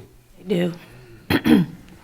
Well, and So medical it marijuana. gets into a very unusual situation with medical We have to marijuana. look into the discipline policy as well as with this. And it has not cropped itself up at this point, but it may be something, I will tell you that if it does come up with a medical marijuana card, it's going to be, I'll be in close contact with Mr. Gibbs as we move forward with a Now, recommendation. does the doctor give the medical marijuana card? Well, it's not necessarily a doctor. There are places in town, there's a place in town where you There can is. get that. Right. So with the medical marijuana card, is my understanding, and I could be totally wrong, that the THC that's in the marijuana that makes people high, that is gone from these products? Not necessarily gone. They have different types. They have low THC and they have, higher dose THC. It depends on what the prescription is for. A lot of the lotions and stuff come out and they're low THC. It just comes from the marijuana plant. There are some that are still higher THC doses. So, we don't know. I don't know what this kid's getting. I haven't looked Right. that far into it. My advice is we don't have to do it. It's still illegal. Every court that gets it says it's illegal. You can't enforce it. The state sent out an OPAGA thing last year, I think, asking what our plan is for passing a policy, and I responded to them, I have no plan on proposing a policy because it's illegal. So that was You know, our that might be position. something for us to stick with then, Last because year, look at the disruption she could cause coming in and signing her student out just because, in her She opinion, can still do that. So, but I mean, we're for us to make a relinquishing policy like control. that. Yeah, for we a could have- policy, I would say. One of- This is saying we are not, Do we even want to go on the record of putting something out there like that? Right, because we Since might it's have a whole. already illegal. Well, see, and that's the thing, is we wanted to get ahead of it with the procedure while you guys decided about a policy, just because, and again, the one incident, but what if it multiplies? So Okay, if we but don't just have be- something that But just protects our. because the mother proclaims that he needs this, and there's no medical doctor saying that he needs it, Well, that there is a doctor somewhere that has said that they're and giving he's this. actually a board-certified physician, They can't give a prescription. I mean, That's can why- I write a prescription? No, no. you have to, there is a process to get the card, all right, and you can only get it for certain conditions. So, and there is now an FDA-approved drug, I think it's Epidiolex. So it is actually federally approved for treatment of some, I don't know what I think it's eczema maybe. And it was getting heavy I advertising. mean, these people that give these cards, they're actually medical doctors? Yes. Well, they're doctors. Doctors are My giving. question is, Well, you can You go. Are they get a MDs? prescription from a psychiatrist. Yeah. but I You mean, have to he's be a an medical MD doctor. though. No, not necessarily. Not all of them. No, a I psychologist think, is I think not. we A need to psychiatrist leave is an this MD. in place. This says we have no responsibility.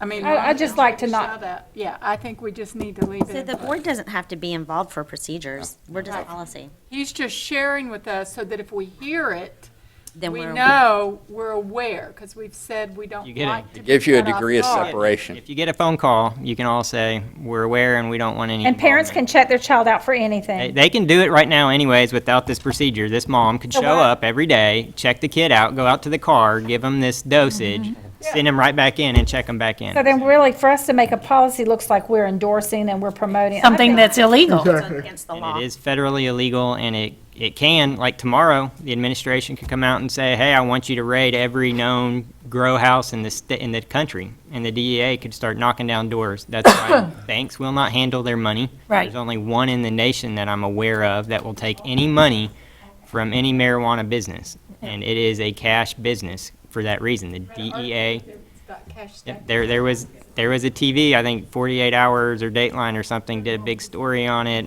how they have to hire like armed guards with big semis to go around and collect the like pallets of cash that these businesses are. So long as we know that my position as this board member is handle it like you would if mom was going to give him some Tylenol. And that's pretty much how we model this, because that is the directive, the policy of the board for anything that's not a prescribed medication. Yeah, I'd say. And the That way we Constitution stay says out of reasons. it and we don't look like I can see it hitting the newspaper. Marion County School Board endorses, Here's our procedure for administering medical marijuana. I can see it now.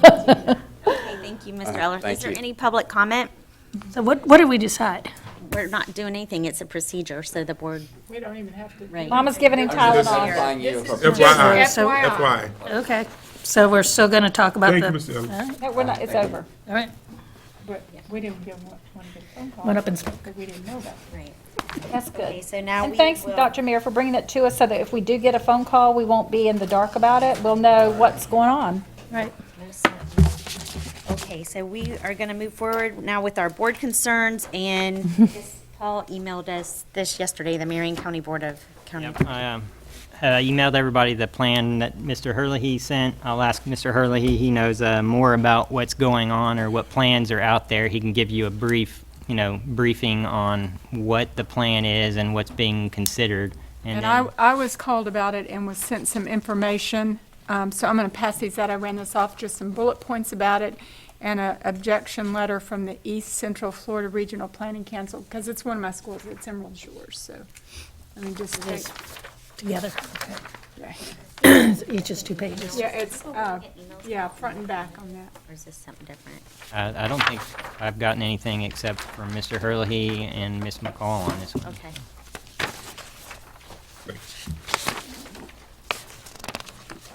We got one.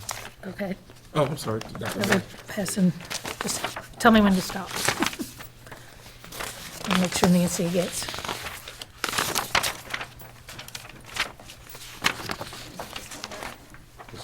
It's 2 pages. Yep. 2 pages. There's a letter and then a bullet list.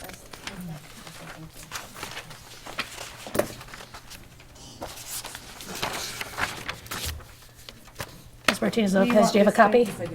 Mr. Gibbs, do you have a copy? I'm good. Okay. So, there's extras. So I'm gathering, good morning, everyone. I'm gathering that y'all have 2 separate documents. One that has the map on it, it's the staff report. Okay, Yep. and then the other one, Ms. McCall just distributed. Okay.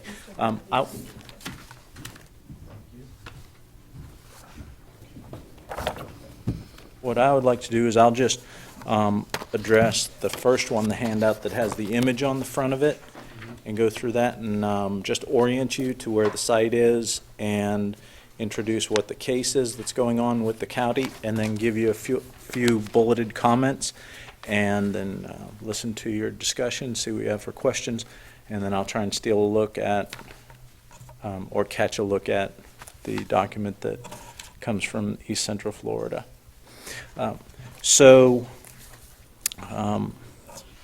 This is a land use case through the county commission, which entails a request for construction and demolition debris landfill. Construction and demolition debris is construction-related materials that are then deposited in a landfill. Years ago, they didn't used to do a liner. Now there are requirements to do a liner in it. The site is located diagonally or just due east from Emerald Shores Elementary. And if you look at the image on the front page of the staff report, which incidentally kind of gives you a synopsis of everything, you've got the basic elements of the case on the left side, complete with a history. Bless you. In the lower left corner, you have the staff recommendations were for denial. It went to a planning and zoning committee, which is a citizens advisory committee, and they endorsed the staff recommendation for denial, and then it went on after that to the county commission, which brought it to us here today because the county commission opted to transmit it, that is, send it to the Department of Economic Opportunity in Tallahassee, and see what they had to say, if there were any objections or recommendations or that come from the state. It's been my experience since I got out of local planning 13, 14 years ago that with the way that growth management has been diminished, that the DEO largely just reviews things, kind of acknowledges it, and then turns it back to the local governments for action. So I'm also under the impression that it will be either late September or early October that the county commission will see this for what is called an adoption hearing. So with that process part kind of out of the way there and the history of what has happened with it so far, I'll move on back to the image and again say that you can see the blue outline, which is the site proposed for the landfill. To the left of that, there are 6 little white rectangles there. That's the roof. That's Emerald Shores there, just to the left of it. And you're looking at, there's kind of an X, the crossroads there make up an X. So, Where is Emerald Shores is right here.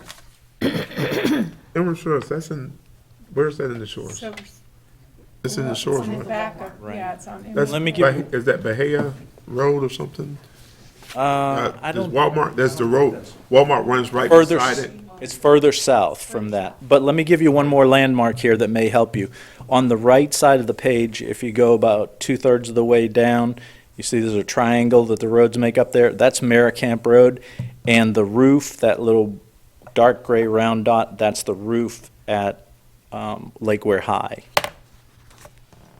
So that's how far down Maricamp. This is out like by Martin Marietta, right? Yes. So you know where Martin Marietta is? Right. Kind of back A out. bit past Martin Marietta there. So this is an industrial area, which Just thank so you he would get the picture. for that. So that's a segue for my next remarks about this, and that is to say that, so in the late 60s, early 70s, General Development Corporation platted this whole area of the shores as a planned unit development. They identified an area, this area in particular, as being industrial.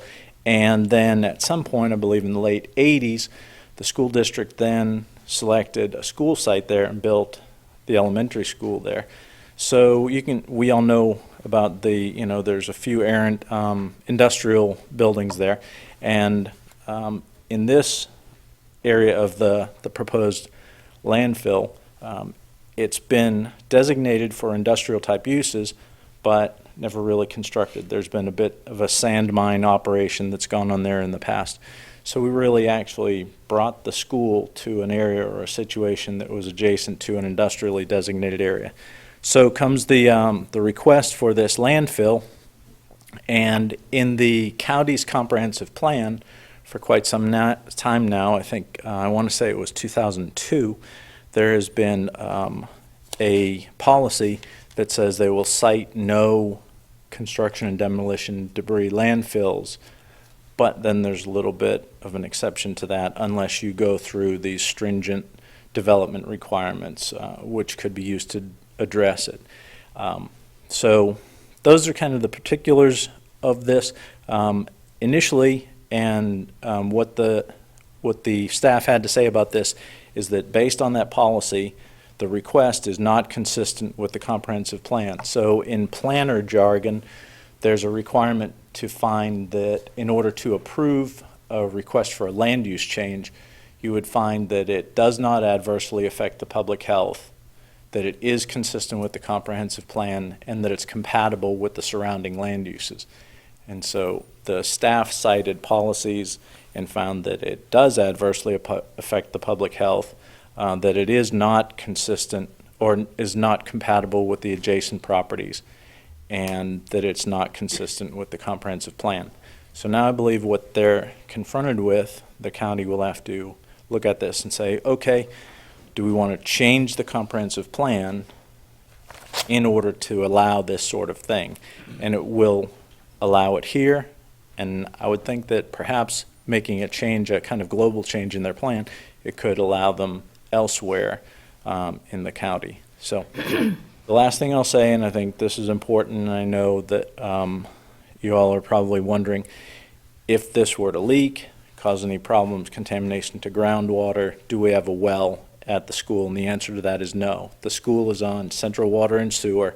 We do have an irrigation well there, but I don't know how often it's used. So.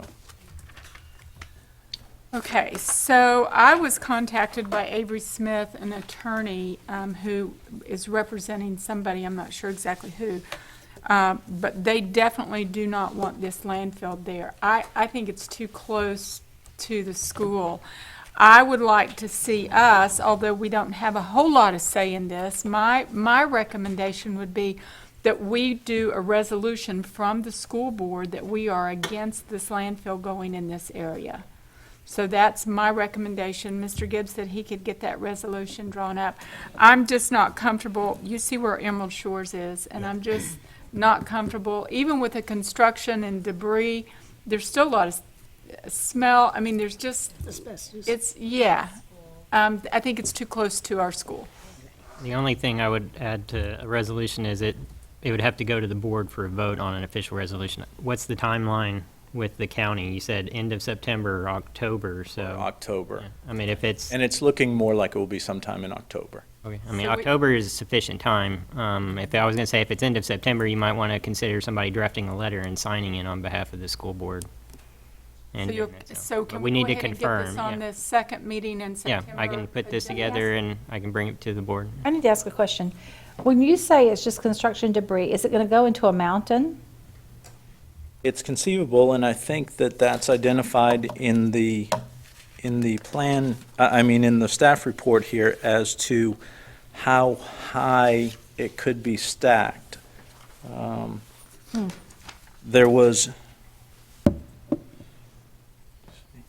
so on, let's see, the next to the last page, or the face of the third page, under analysis, the third paragraph, the last full sentence of that paragraph. It says, so previously there was a request, I believe, and it says, the site plan that's been submitted includes no buffer. That's inconsistent with the Land Development Code, which is the specifics of how the county approves development. And then the original special use permit, SUP special use permit for a borrow pit. So it goes on to say the maximum height of refuse could be at 190 feet. So that would be, That's a big mountain yeah. of trash. There's, I mean, we've all, I think most of us, if not all of us, have been to the landfill. And so there has to be some sort of taper to it. So as to whether you could really achieve that 190 feet depends on how broad the base is. I mean, I think they have 40 acres here, or close to that, 34 acres, something like that. 43 acres. So, It must be 190 feet stacked from the bottom, because it says approximately 60 to 85 feet higher than its surrounding area. right. So maybe that's from the base of it. Either way, 8 stories, 8 stories, the equivalent of like a 6 to 8 story building. Yeah. But I would I don't just know. I offer- think close to a school, that would be dangerous for children playing on it. Ooh. Just anything. It's just not a good. It's not, it don't need to A be in the garbage neighborhood. site by a school? And you'll see, Sit in this there. is a subdivision right It's a there. subdivision. Yeah, That's near that no. Lake Diamond, I think. Plus, we're supposed to be educating our kids on the importance of protecting our aquifers. I would offer. Well, one this thing wouldn't to be you. really, I wouldn't picture this as being, with construction materials, you're not talking about petroleums and stuff. You're just talking about Construction, like garbage. bricks Lot of and asbestos. insulation and stuff like that. You're not talking about paint and distribute. Block, wood, I think. See, that stuff kind of, that's not really an anti-environment thing. But To what me, about it would just railroad be- ties and creosote and Could be. asbestos? So what staff report doesn't go into is, what the particulars are for creating a liner and monitoring it. And it all comes down to how it's regulated when the materials are received on site. If you sneak something in there and nobody's inspecting it or scrutinizing it, I don't know. But if I may, I wanted to say, what I think would be of more immediate concern, and if this were approved, and even if it had a limit, if they put a cap on it as to how high it could be stacked or that, would be heavy truck traffic in the area. So the number, I don't have any idea what the number of trucks coming and going would be. But I do think that in a previous effort to approve a special use permit for a construction demolition landfill, they controlled the routes that trucks could travel. And those big trucks will wreak havoc on those Roads. those roads in that area. You'll have potholes everywhere.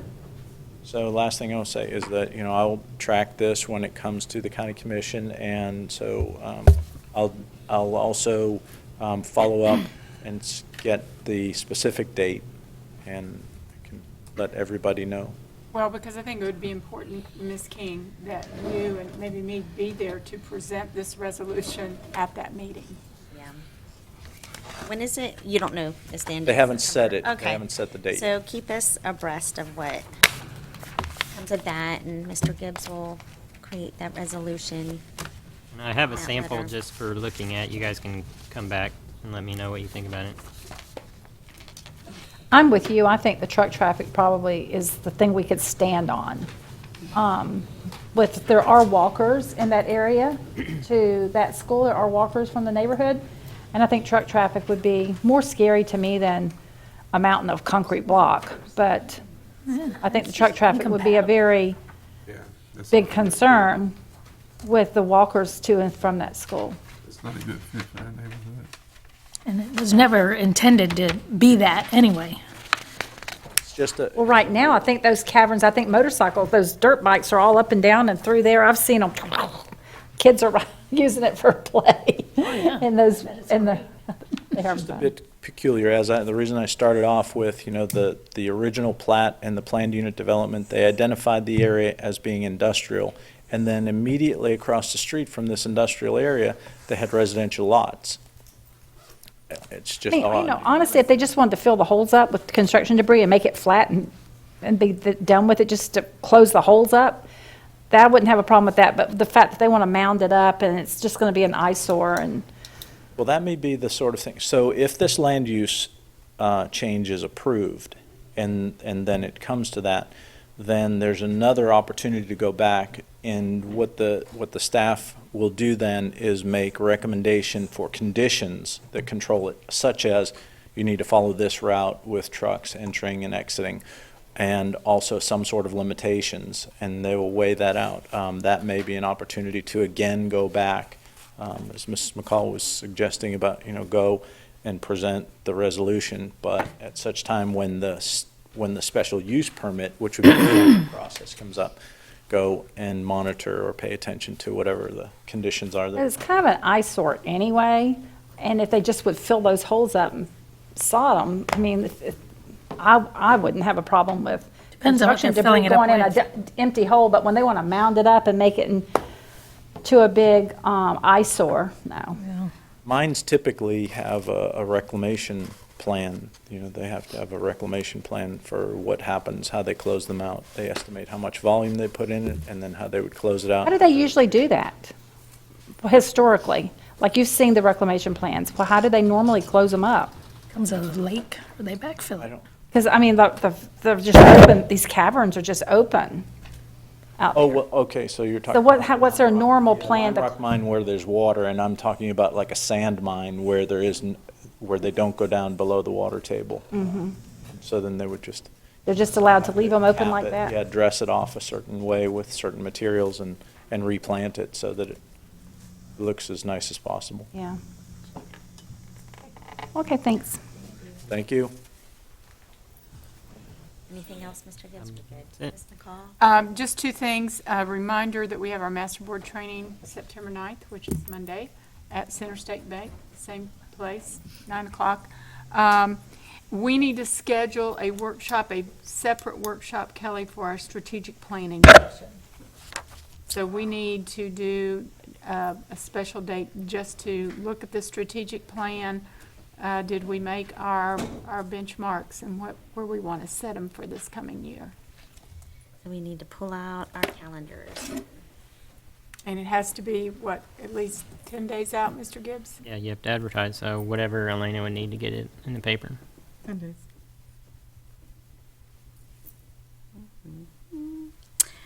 Well, how does September 25th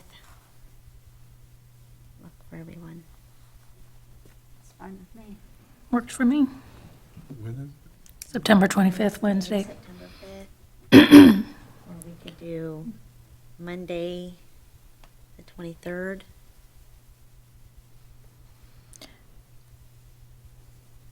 Either one works for me. Either one works for me.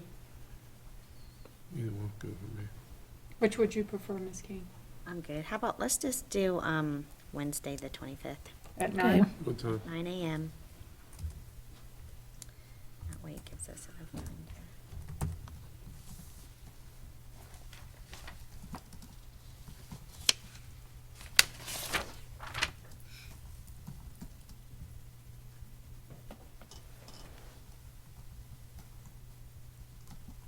Was it gonna, she's gonna send an invite?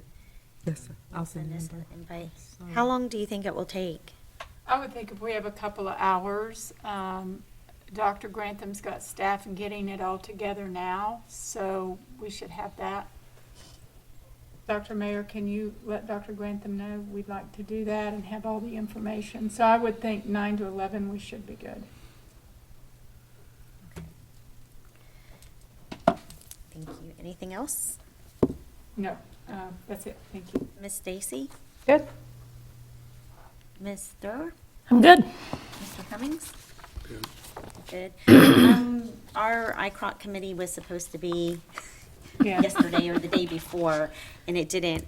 Can I make the suggestion that maybe we just wait till October? I know it was easier for planning purposes for Miss Boston Ellis, so are we good waiting till October to just go ahead and reschedule? Okay. All right, Dr. Mayor. All right. Do you and have a date that's in it. October? Just Do you Just so I want me can to make come sure up with that- one? Let's see if we can come up. It was like Tuesday or when, it was? What day was it? It was on a, yeah, I think it was Tuesday, because Yeah, it was the day Tuesday. after So maybe you can do it, October 1st, or, Miss Boston Ellis, what day would you prefer?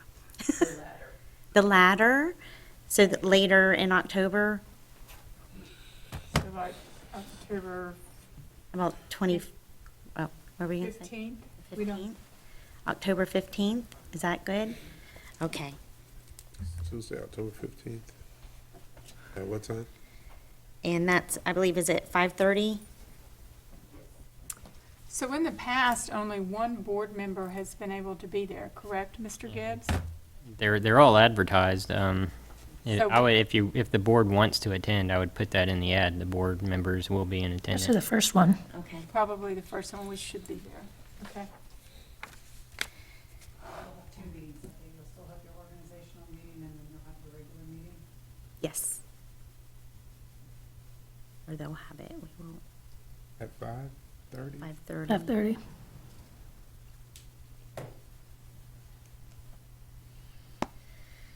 Okay. So, I guess with no further business, our meeting is adjourned at 12:51 PM. Thank you.